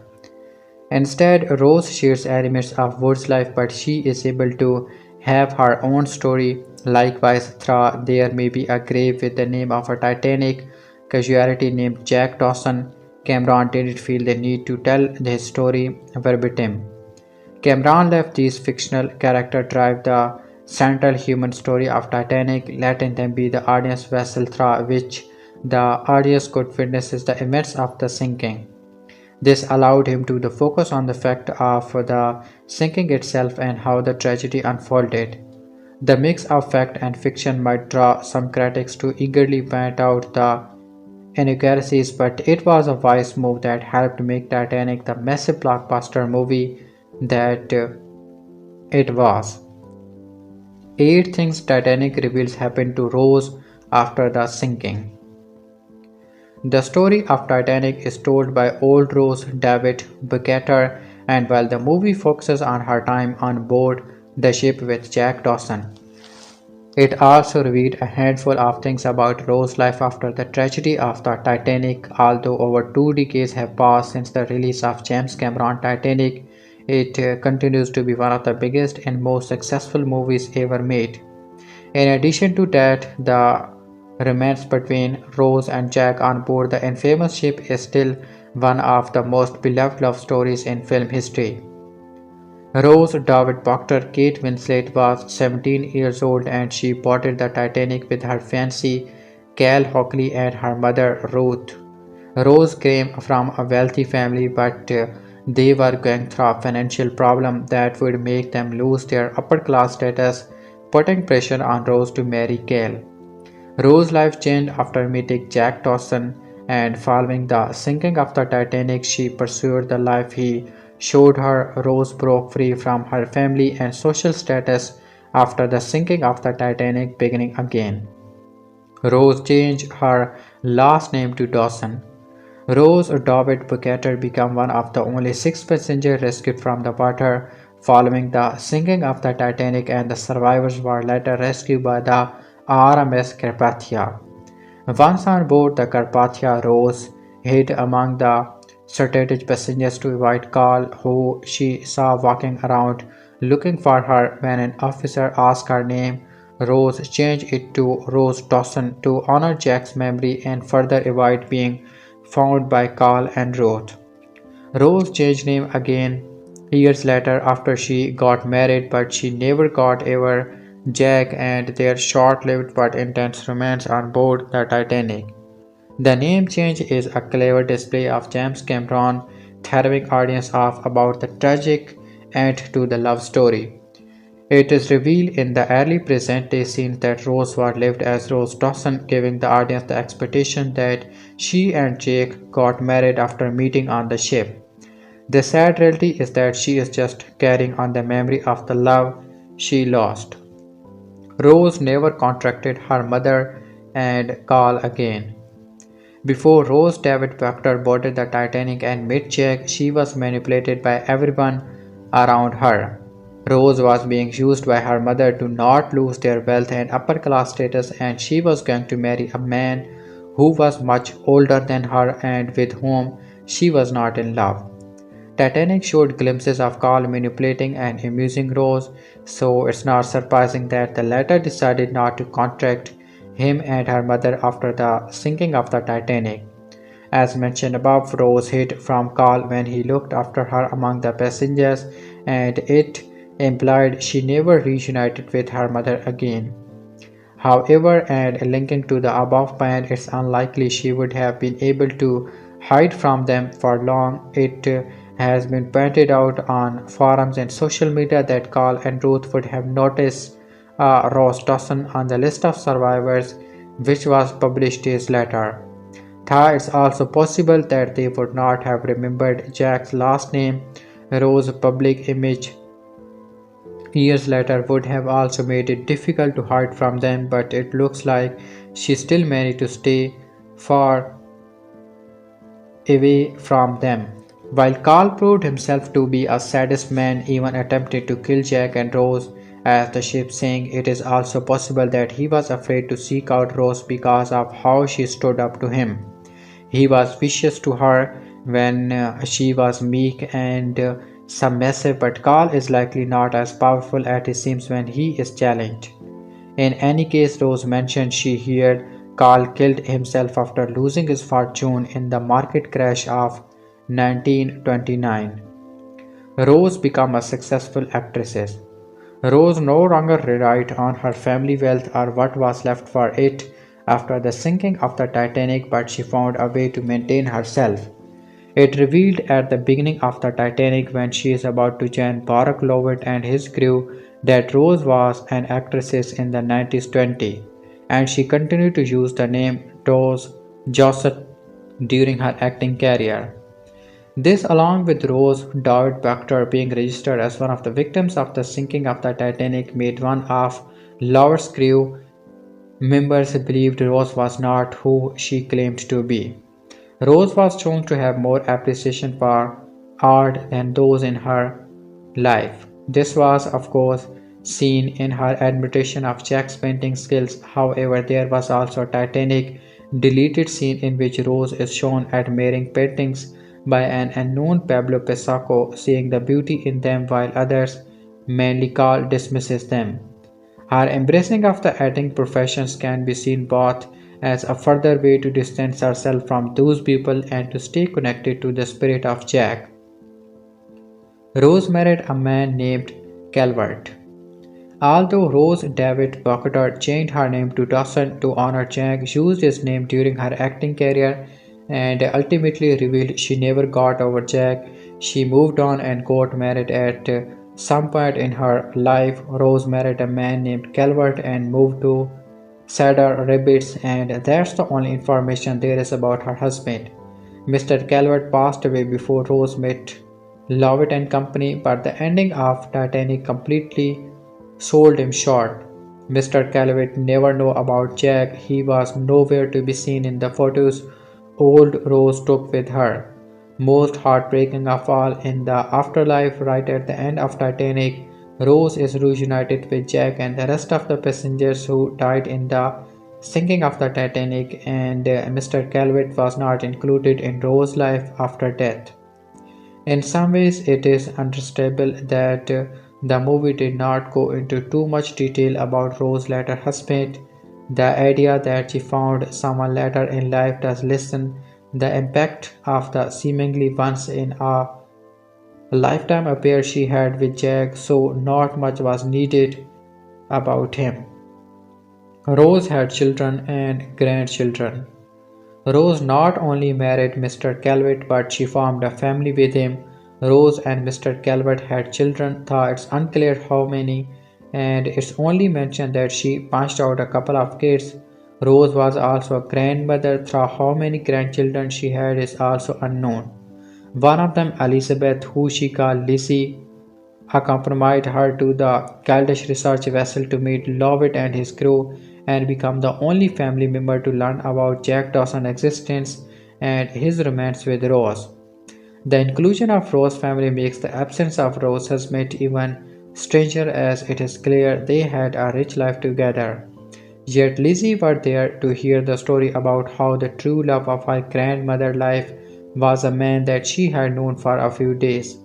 Further making Mr. Calvert a non-character, Lizzie doesn't seem to care too much about his revelation. Rose rode a horse on the beach. When Rose and Jack were getting to know each other, Rose mentioned she would have loved to be free like Jack and to imagine them going to the Santa Monica Pier where Jack used to make portraits for a living. Jack said they would drink cheap beer, ride the roller coaster until they got sick, and ride horses on the beach, but she had to do it like a real cowboy, none of that side saddle stuff. The photos Rose brought with her to the Caldish are shown at the end of Titanic, and one of those sees young Rose riding a horse on the beach, like a cowboy with the pier and the roller coaster in the background, so she fulfilled one of the plans she made with Jack. It is adventures like this that show the way her life changed because of Jack's. While their romance was short-lived, it is bittersweet in the end, as these images of all the things Rose did after the ship sank show how much she embraced life, which is a far cry from the woman who was thinking about jumping on board to avoid her life with Carl during the voyage. Rose flew a plane. The above-mentioned photos show some of the many things Rose did and achieved after she broke free from Carl and her family following the sinking of the Titanic. One of the photos shows Rose next to a plane, showing that young Rose had the chance to fly a plane at some point. This has been interpreted as a reference to Jack and Rose's song Come Josephine in My Flying Machine, thus also linking this memory to Jack through in a more subtle and even ambitious way. Of course, flying has also long been advocated with freedom as well, and Rose and Jack discusses being free. This revelation also shows that despite the trauma Rose went through with the tragic sinking of the ship, she did not live a life of fear. In the aftermath, she took risk and lived life to its fullest, refusing to be broken by the harrowing experience. Rose went ice fishing. Riding a horse on the beach like a cowboy is not the only activity Rose did after the tragedy of the Titanic that is directly linked to her story with Jack. When Rose and Jack first met, Jack mentioned going ice fishing in his hometown, and they stayed in Rose's memory for years. One of the photos at the end of Titanic shows that Rose went fishing at some point, referencing her conversation about ice fishing with Jack. Rose DeWitt Bukater honored Jack not only by taking his name, but in many of the choices she made following his death. However, these glimpses of the life Rose lived are not just a testament to the love she and Jack shared, they are also inspired by the life of the real Titanic survivor who inspired the character of Rose Wood. Like Rosewood came from a wealthy and conservative family but decided to go on her own journey in life that was filled with artistry and adventure. While she never experienced a passionate romance aboard the Titanic, Wood did survive the historic ordeal and continued to live a long, active life. Titanic true story, the real Diamonds Rose Heart of the Ocean necklace is based on.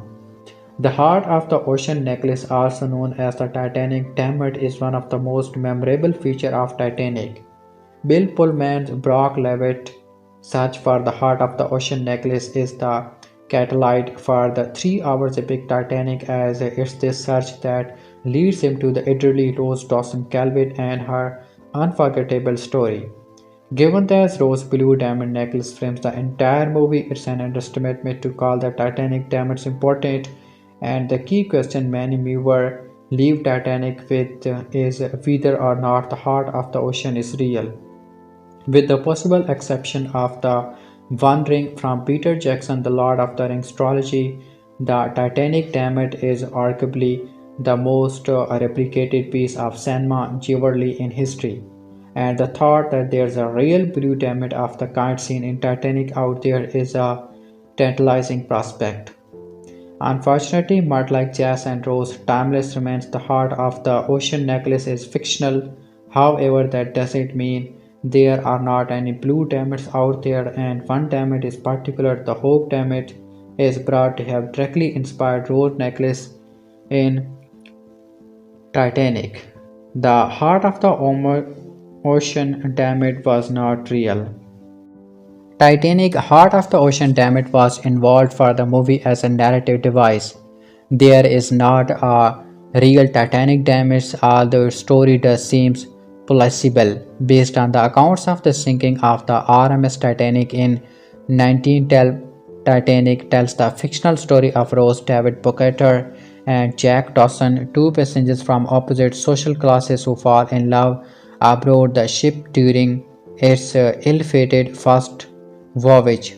Rose fancy Carl Hockley serves as the main antagonist, as it's through him that an important object is introduced, the heart of the Queen. The heart of the ocean necklace was given to Rose on board the Titanic, but Carl as a symbol of his love and commitment to her. As the story developed, it became very clear that Carl's intentions were not as cynical as he wanted everyone to think. The Titanic diamond was the only thing Rose was wearing when Jack sketched her, which she used to let Carl knew that she was running away with Jack. The final scene revealed that Titanic Rose had the necklace all along, and Fanny got rid of it by throwing it into the ocean. While this is an incredible love story, the story of Rose and Jack is entirely fictitious, and so is the heart of the ocean. There was never a Carl Hockley either, although he is thought to have been based on several real-life hikes per fellow passenger of the HMS Titanic, notably a Pittsburgh steel industry tycoon. However, there's no record of surviving passengers that survived losing a piece of jewelry as valuable as the Titanic blue diamonds. While the Titanic is considered one of the most valuable shipwrecks in the accessible ocean, its purely historical values and not because of any sunken riches like the heart of the ocean. Titanic hinged many elements of its plot around two possible real-life inspirations. One from a tragic tale of two passengers who didn't survive the sinking of the Titanic, and other well-known diamond that still exists today. The inspiration behind the heart of the ocean in Titanic. While the story of Rose and Jack is fiction, many elements in Titanic were based on real-life people, events, and more, and the heart of the ocean might have been inspired by two different diamonds. Titanic Heart of the Ocean diamond was invented for the movie as a narrative device. There is not a real Titanic diamond, although its story does seem plausible. Based on the accounts of the sinking of the RMS Titanic in 1912, Titanic tells the fictional story of Rose DeWitt Bukater, Kate Winslet, and Jack Dawson, Leonardo DiCaprio, two passengers from opposite social classes who fall in love aboard the ship during its ill-fated first voyage. Rose fancy Carl Hockley serve as the main antagonist, and it's through him that an important object is introduced, the heart of the ocean. The heart of the ocean necklace was given to Rose on board the Titanic by Carl as a symbol of his love and commitment to her. As the story developed, it became very clear that Carl's intention was not as sincere as he wanted everyone to think. The Titanic diamond was the only thing Rose was wearing when Jack sketched her, which she used to let Carl know that she was running away with Jack. The final scene revealed that Titanic Rose had the necklace all along, with finally got rid of it by throwing it into the ocean. While this is an incredible love story, the story of Rose and Jack is entirely fictitious and so in the heart of the ocean. There was never a Carl Hockley either, although he is thought to have been based on several real-life high-profile passengers of the HMS Titanic. However, there is no record of surviving passenger that survived losing a piece of jewelry as valuable as the Titanic Blue Diamond. While the Titanic is considered one of the most valuable shipwrecks in the accessible ocean, its poorly historical value and not because of the Sussex riches like the heart of the ocean, Titanic hinged many elements of its plot around two possible real-life inspirations. One from a tragic tale of two passengers who didn't survive the sinking of the Titanic, and another well-known timer that still exists today. The inspiration behind the heart of the ocean in Titanic. While the story of Rose and Jack is fictional, many elements in Titanic were based on real-life people, events, and more. And the heart of the ocean might have been inspired by two different diamonds. There are anecdotal reports of a sapphire necklace on board the Titanic, though it was not a part of any of the types of activities Rose and Jack got up to in crafting her final farewell to Colden Hockley. This possible inspiration for the Heart of the Ocean necklace was reportedly owned by Kate Florence Phillips and was given to her by her lover Henry Samuel Morley. The pair were secretly sailing on the Titanic with the purpose of starting a new life together in America after Morley sold two of his shops and gave the money to his wife and daughter. Kate was wearing the necklace when the Titanic sank and she made it to lifeboat number 11 while Morley, who could not swim, died in the ocean. While this first inspiration is a somber tale as tragic as Titanic itself, the second inspiration for the Heart of the Ocean necklace is a relatively well-known jewel, one that the closest equivalent to the Titanic diamond in terms of coloration, size, and value. It's believed that the heart of the ocean is based on the Hope Diamond, a blue diamond of exceptional size. The Hope Diamond is said to be cursed as it supposedly brought unhappy fates to those who wore it, and it's now an exhibition at the National Museum of Natural History in the United States. Although the heart of the ocean was not cursed and its presence aboard the Titanic had nothing to do with the ship sinking, this reputation has of course helped fuel speculation that there's a Hope Diamond Titanic connection. This, however, is purely an urban legend. The heart of the ocean is not the Hope Diamond, and the Hope Diamond was never aboard the real Titanic. Titanic combines history and fiction, but these elements blend so perfectly at times that the audience is surprised to learn that some of them, like the heart of the ocean, don't exist. How much would the heart of the ocean be worth? Titanic famed Heart of the Ocean may not be completely real, but various replicas has been made after the movie and the Titanic diamond has been recreated for sale by jewelry companies. One of the most expensive pieces of jewelry in cinema history, Rose necklace, is said to be made out of a rare blue diamond in Titanic. Blue diamond is one of the rarest colors found in the diamond family and is considered to be extremely valuable. Natural blue diamonds like the heart of the ocean come in different shades such as greenish blue, straight blue, and violet blue. Deep blue diamonds like the one in Titanic are said to be the rarest among blue diamonds, driving up the ticket price even higher if Titanic's meaningful heart of the ocean were real. It would be priced at around $250 to $300 million by most estimated, which are themselves often estimated using the Hope Diamond Titanic drew inspiration from. The prop necklace made for the movie, however, was put together with zirconia and white gold. The Titanic movie version of the Heart of the Ocean is priced as 8,000 via bonnet. The Heart of the Ocean from Titanic was auctioned for $2.2 million. The Heart of the Ocean necklace used in Titanic may not have been a real gem, but it still proved to be very valuable. The blue diamond Titanic props was made from cubic zirconia. However, J.W.D. Esprit and Carroll created a real Heart of the Ocean after filming, including a 171 carat blue cipher and 103 diamonds. The diamond was auctioned for charity and sold for $2.2 million to an anonymous bidder. The version of the Titanic diamond was worn by Celine Dion to the 1998 Oscar, where she performed My Heart Will Go On and won Best Original Song. Dion's outfit at the award was designed around the necklace, including a custom blue Michelle Kors gown. Gloria Stott, who played the old version of Rose, also wore a look-alike pendant that was valued at $2 million. J. Peterman also sold a less expensive duplicate for approximately $200 million. While Heart of the Ocean diamond is Titanic was fictional, its beautiful look was clearly an inspiration for many jewelers. How much profit Titanic made that it was the highest grossing movie by 12 years.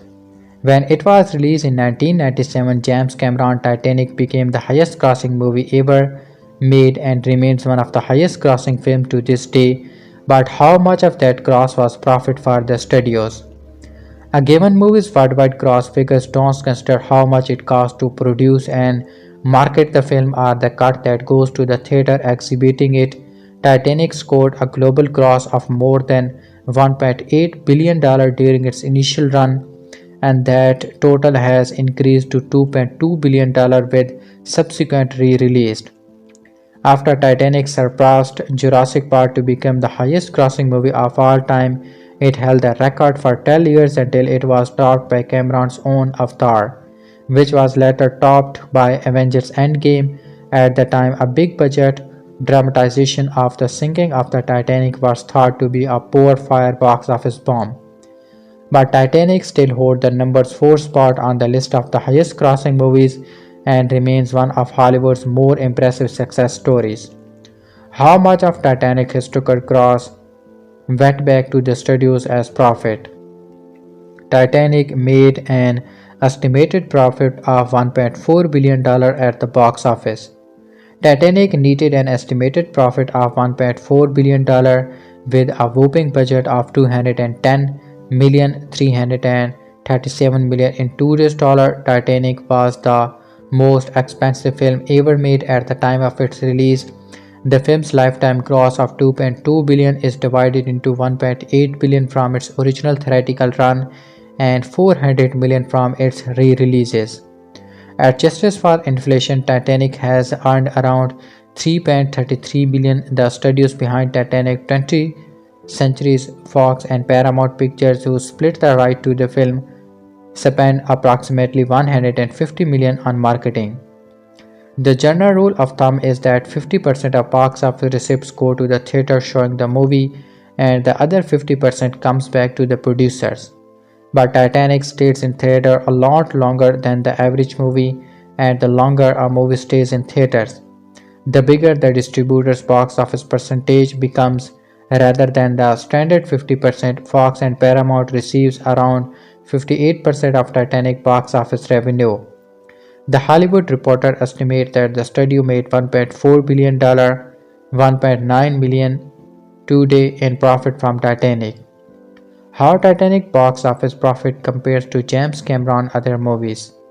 Titanic is not Cameron's only commercial hit. Almost all of his other movies have made blockbuster numbers at the box office. According to the numbers, when Titanic first hit theaters, it was Cameron's highest grossing movie by far, but his previous films had all been hit except for The Abyss, which underperformed. Aliens made $183 million, True Lies made $365 million, and Terminator 2 Judgment Day made $515 million. Cameron eventually topped Titanic gross with Avatar $2.9 billion and Avatar The Way of Water $2.3 billion. Titanic ending. What happened to Jack and Rose? James Cameron's 1997 movie bagged itself 11 Academy Awards including Best Picture when it released. Using a combination of fake and real characters from the doomed vessel, Kate Winslet and Leonardo DiCaprio star as fictionalized characters on board the Titanic in this romantic historical drama. The story is split between two different time periods, with the first in the heart of 1996. A research vessel begins exploring the wreckage of the Titanic led by Brock Lovett and his team. They recover a safe in the hopes of it containing a necklace with a large rare diamond known as the Heart of the Ocean. Instead, they find a drawing of a young woman wearing that very necklace. The sketch is dating April 14, 1912, the same day the Titanic hit the iceberg. Rose rings the crew, informing them she is the one from the drawing. She is brought aboard and recounts her tale of how she met Jack, Leonardo DiCaprio, and the events that led to the ship sinking. From here, we cut back to 1912 as we see a 17-year-old Rose DeWitt Bukater board the HMS Titanic, Bond of America, but as she says herself, she liked the Titanic to slave ship, taking her away in chains to marry Corridon Cal Hockley. When Rose decided to commit suicide one night and jump off the back of the ship, she ends up befriending Jack Dawson, a poor young artist who won a third-class ticket to the Titanic in a poker game. Why does Rose write mocking note to Carl after the drawing? As Jack and Rose cross closer together, Rose brings Jack to her stateroom and pays him to sketch her picture wearing only the Heart of the Ocean necklace, something Carl gifted her earlier in the movie. She never particularly liked wearing it, claiming it was bulky and heavy, ironically symbolizing her own heavy heart at his proposed marriage.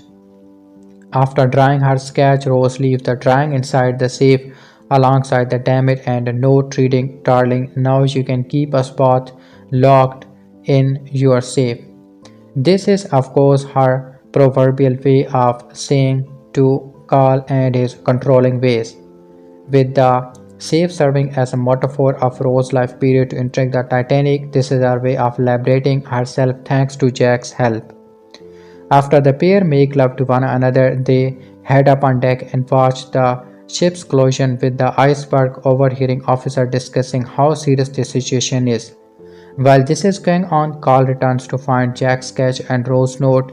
He has Lovejoy slip the Heart of the Ocean necklace into Jack's coat, thus affirming him as a thief.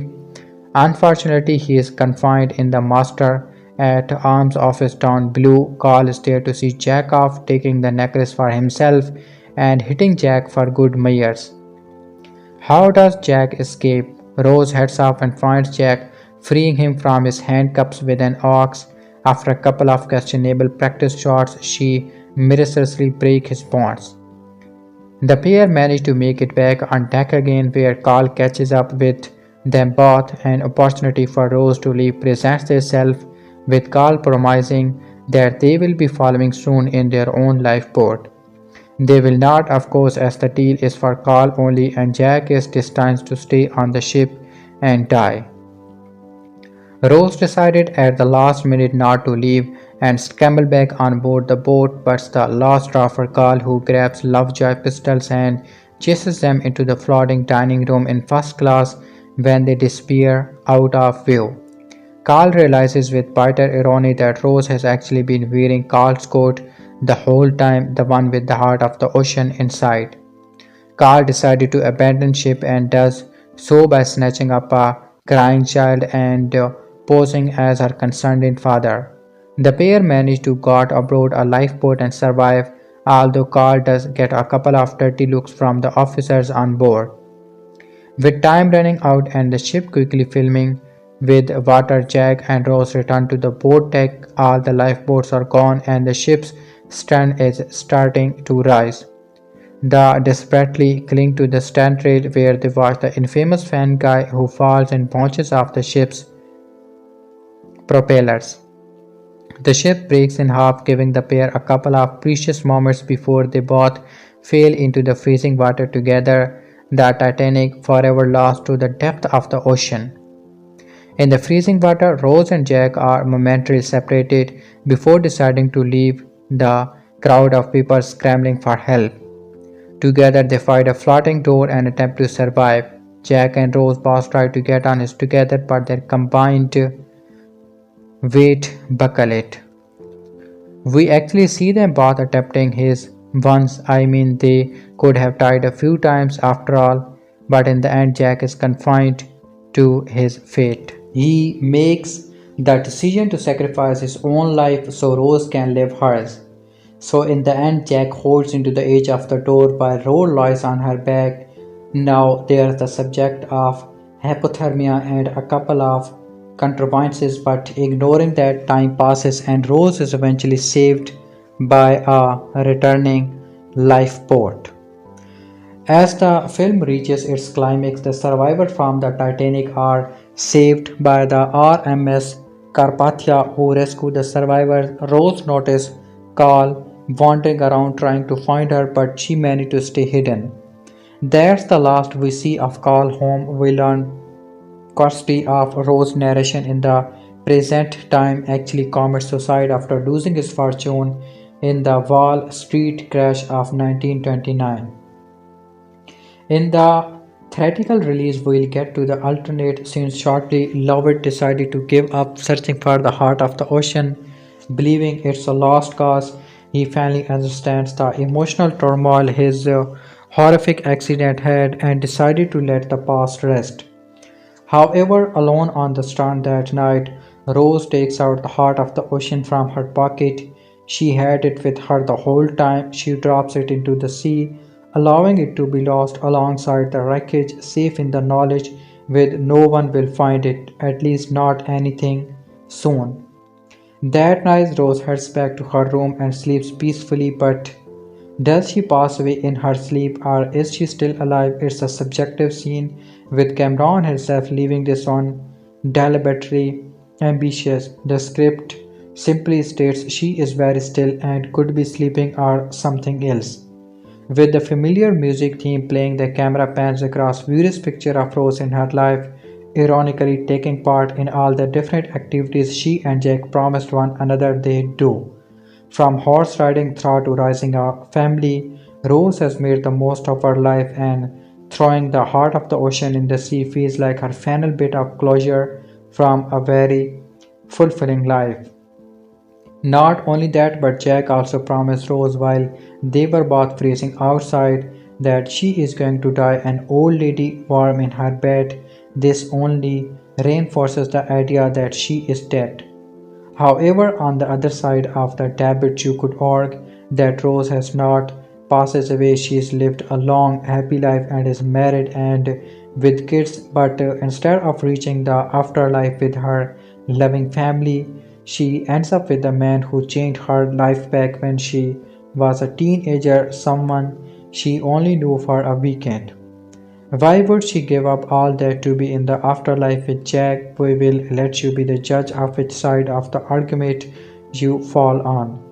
Given Titanic is a romantic drama thriller, we are more inclined to say it's the former. As the film closes out, we cut to the Titanic once more as Rose and Jack are reunited together at the grand staircase, applauded by all those who died on the ship. The alternate ending is different, and by different we mean absolutely dreadful. Here the ending is changed to see Lizzie spotted his grandmother climbed up on the railings. She rushed forward with Brock, where Rose tells them not to get any closer. She holds up the heart of the ocean and threatens to drop it. You heard that the whole time, Brock asked incredulously. Rose explained she did think about sailing the diamond but could not do it given it made her think of Carl. Rose's true purpose on his trip was to put the heart of the ocean back where it belongs. Brock pleads with Rose to let him hold the diamond just once, but Rose tells Brock that he looks for treasure in the wrong places, telling him that life is priceless and they should make each day count. Rose tosses the damn overboard while Brock's team shows up and watch on incredulously. The same scene after Jim hitting the water is used before we cut back to Brock and Rose. The farmer laughs as his team before asking Lizzie to dance. Let's be glad this didn't make it into the final cut as the original is pretty pitch perfect for the messaging. One Rose details all but confirms a sad Titanic ending theory. Titanic told the unforgettable love story of Rose, played by Kate Winslet, and Jack Leonardo DiCaprio, with the ending leaving viewers questioning what was happening, but one detail in Rose clauses confirmed the saddest theory about Titanic's ending. James Cameron's Titanic took the real-life tragedy of the RMS Titanic to tell the fictional story of a first-class young woman and a third-class young man aboard the ship who against all odds fell in love and stayed together during the sinking of the ship, thought their romance was doomed to tragedy. Titanic is told by old Rose as she shared her experience on board the ship during its tragic maiden voyage, and it's the first time she openly talked about Jack and their short-lived but passionate romance. At the end of Titanic, it's revealed old Rose had the heart of the ocean with her the entire time and decided to drop it into the ocean over the side of the shipwreck, not revealing to treasure hunter Brock Lovett nor to her family that she kept the diamond for decades. Titanic ends with old Rose asleep with the camera going back to the shipwreck as it slowly goes back to how it was with every single details in place. As Rose enters the first class section and meets Jack at the grand staircase, and one detail in Rose's dress confirmed that was the moment Rose died. Rose's dress at the end of the Titanic confirms she is in heaven. In the final scene of Titanic, as the camera enters the first class section with Rose, she is welcomed by all the passengers who died in the sinking of the Titanic, and there's no social class distinction this time. Rose is wearing a white dress with a white match-like top and skirt with gems from top to bottom, and as pointed out by viewers on Reddit and more, it's a white version of the dress she wore at dinner when Jack was invited to the first class aside of the ship. Rose famously met Jack at the grand staircase when she arrived, and again after dinner when she asked her if she wanted to go to a third class party with him. Rose wearing a white version of that specific dress at the end of Titanic is seen as a symbol of her entering heaven at that moment. This is why she reunites with Jack and is welcomed by the rest of the passenger, with some of those closest to her like Thomas Andrews, her maid Trudy, and Jack's best girl Cora at the front of the crowd. The scene and Rose's dress also bring Jack and Rose's story to full circle, giving a new meaning to Jack Make It Count. Meet Me at the Clock note from the first class dinner scene where Rose was wearing the red version of the dress, as it shows Rose fulfilling the promise of not letting go and meeting him again. Titanic gave a heart-working ending to Rose and Jack by having them reunite, but where exactly the movie's final scene take place has made way for a lot of debate over the years. Among the most popular interpretation of Titanic ending is that Rose is dreaming after telling her whole story to Lovett and her crew, symbolizing how she has broken free from the secret and so can reunite with Jack, even if just in dreams. The most accepted interpretation, however, is that about Rose dying at the end of Titanic and arriving at the afterlife with Jack and the rest of the passengers, and if so, the white dress hints at her going to heaven with everyone else. Titanic 7 characters based on real people and 7 who are completely fictionals. The sinking of the Titanic on April 14, 1912 is displayed on screen in as Titanic perfectly captured the harrowing maiden journey of the world's most famous ocean liner through the compelling narratives of its passengers. The character has position to tell his tale where comprised of both fictional and real historical figures. Some of whom survived and some of whom joined the 1517 poor souls at the bottom of the ocean. The story followed the ill-fated romance of Jack, Leonardo DiCaprio and Rose Kate Winslet, but a large ensemble filled out the movie's narrative. James Cameron's disaster epic Titanic reignited the passion the public had for the drama, romance, and bone-chilling thrill associated with the historical event. The movie raises questions about the character for the audience through did everyone named Jack Dawson really win ticket to make the crossing from Captain Edward Smith and socialite Molly Brown to passengers like Fabrizio De Rossi and Tommy Ryan comparison selected a colorful mixture of real and fictional character to tell his story. Fictional character in Titanic. Rose arrogant and condescending fancy Colston Hockley was not a real person on board the Titanic, but this fictional character was in keeping with the roster of wealthy elites who charted passage to New York City. As actor Billy Zane noted, Cole Hockley was a product of his time and designed by Cameron to be the sharpest point of life triangle. The stateroom that he booked for himself and Rose would have been one of the most luxurious offered to the son of Nathan Hockley at a cost of $4,000 at the time Titanic set sail, the equivalent to a whopping $69,000 today. In Carl's world, he and Rose were considered royalty.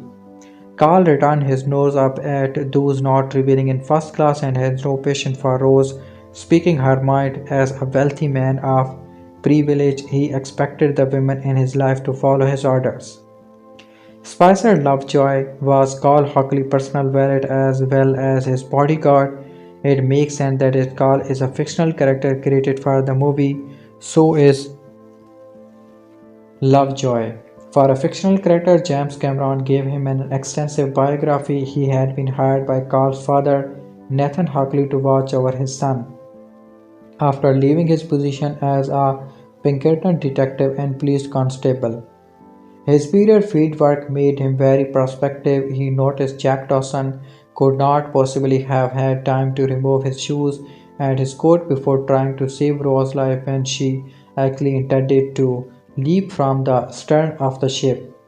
He carried a Colt M1911 with specific engraving which he used to hunt Jack and Rose through the bows of the ship at Carl's request. He was a loyal employee. Many of the movie's main characters are fictional creations, while the supporting cast filled in around them are inspired by real passengers. Rose's social climbing mother was entirely fictional, but she might as well have been any number of women of the era who, impoverished by the fictional choices of their husbands, were forced to make prudent matches, such as pursuing her daughter on Colleton Hockley with their offspring to score their fictional future. Ruth could not understand why her daughter Rose refused to get into a lifeboat with her in order to stay by Jack's side. Meanwhile, when Ira Foster, the real owner of Mackie Departure Store, could not get in one, his wife left from hers to be with him. They passed away together in their cabin, which was the basis of the touching scene in the films depicting two elderly people sharing their last moments together. Rose DeWitt Bukater may not have been a real person, but she was certainly the picture of a young, aristocratic lady who boarded the Titanic expecting to sail to New York City in the lap of luxury. Historical records indicate third-class passengers to Hoda Abbott was the only female survivor to be pulled from the water after the Titanic sank. Rose's high-minded ideas may have been at odds with how ladies behaved in the early 20th century, but they have gave her character the sort of spirit that captured the essence of what Titanic offered to many passengers, the chance for a new life and a new future.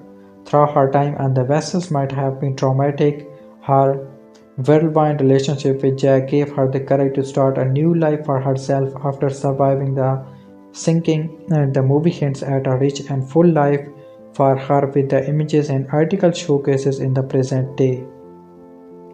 Intrepid dreamer Jack Dawson was not aboard the Titanic when it set sails, nor was there by any account of a charming but penniless artist embarking on a love affair with a woman from first class.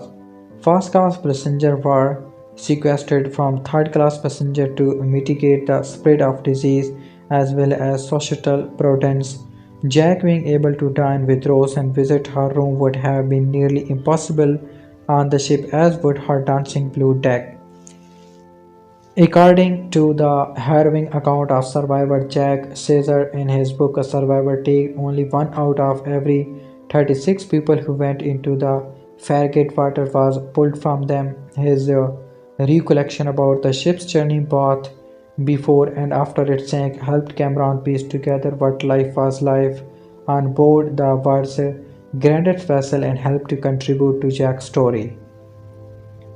When Jack Dawson wins a lucky hand of poker, he and his friend Fabrizio de Rossi suddenly find themselves with tickets to sail to America aboard the Titanic, and they could not be more thrilled. I go to America, Fabrizio cries, unbothered by the fact that he will be traveling as a third class passenger. He sees the trip as the first step toward the new American dream. Fabrizio might not have been a real person, but there were plenty of Italian immigrants just like him in Southampton who boarded the Titanic filled with dreams of what their lives would be like once they reached the United States. Unfortunately, just like Fabrizio, they would never see their dreams come true because so many of the third class passengers went down with the ship or didn't survive the frozen water. Tommy Ryan is not someone Jack and Fabrizio know before boarding the ship. Instead, he befriended Jack Dawson and Fabrizio de Rossi upon deck when he admired Jack's drawings. Tommy also cited the inspiring artist for having feeling about a first-class passenger. He did, however, invite them to participate in a party thrown by the Irish passengers in Streetage. It's at Tommy's party that Rose, shown off her dancing skill and finally gets to be free for the confines of her mother and call. Though Tommy was not a real person aboard the Titanic, he was like many of the Irish passengers he symbolized, proud of the Irish heritage and the fact that 15,000 Irishmen built the ship in Belfast. His senseless death at Williams Murdoch's hands deeply affected everyone around him and instantly raised the stakes of an already perilous situation. Real people who inspired Titanic character. The deplorable J. Bruce Ismay, played with stuffy malevolence by Jonathan Hyde, was the managing director and chairman of the White Star Line and famously declared the ship to be unsinkable. As the ship was actually sinkable, he jumped into one of the few available lifeboats and was rowed to safety. Ismay was called to testify before the US Senate after the Titanic sinks to provide his account of the disaster. The press harshly criticized Ismay for saving himself when there were women and children still on board. Despite the fact that he was asked to help row the lifeboat, only 706 passengers and crewmen survived the Titanic sinking. 60% of the survivors were first-class passengers, of which Ismay was one, which was more than the combined total of second- and third-class passengers. The indomitable Kathy Bates brought her charisma and work to make the already larger-than-life Margaret Brown even more memorable.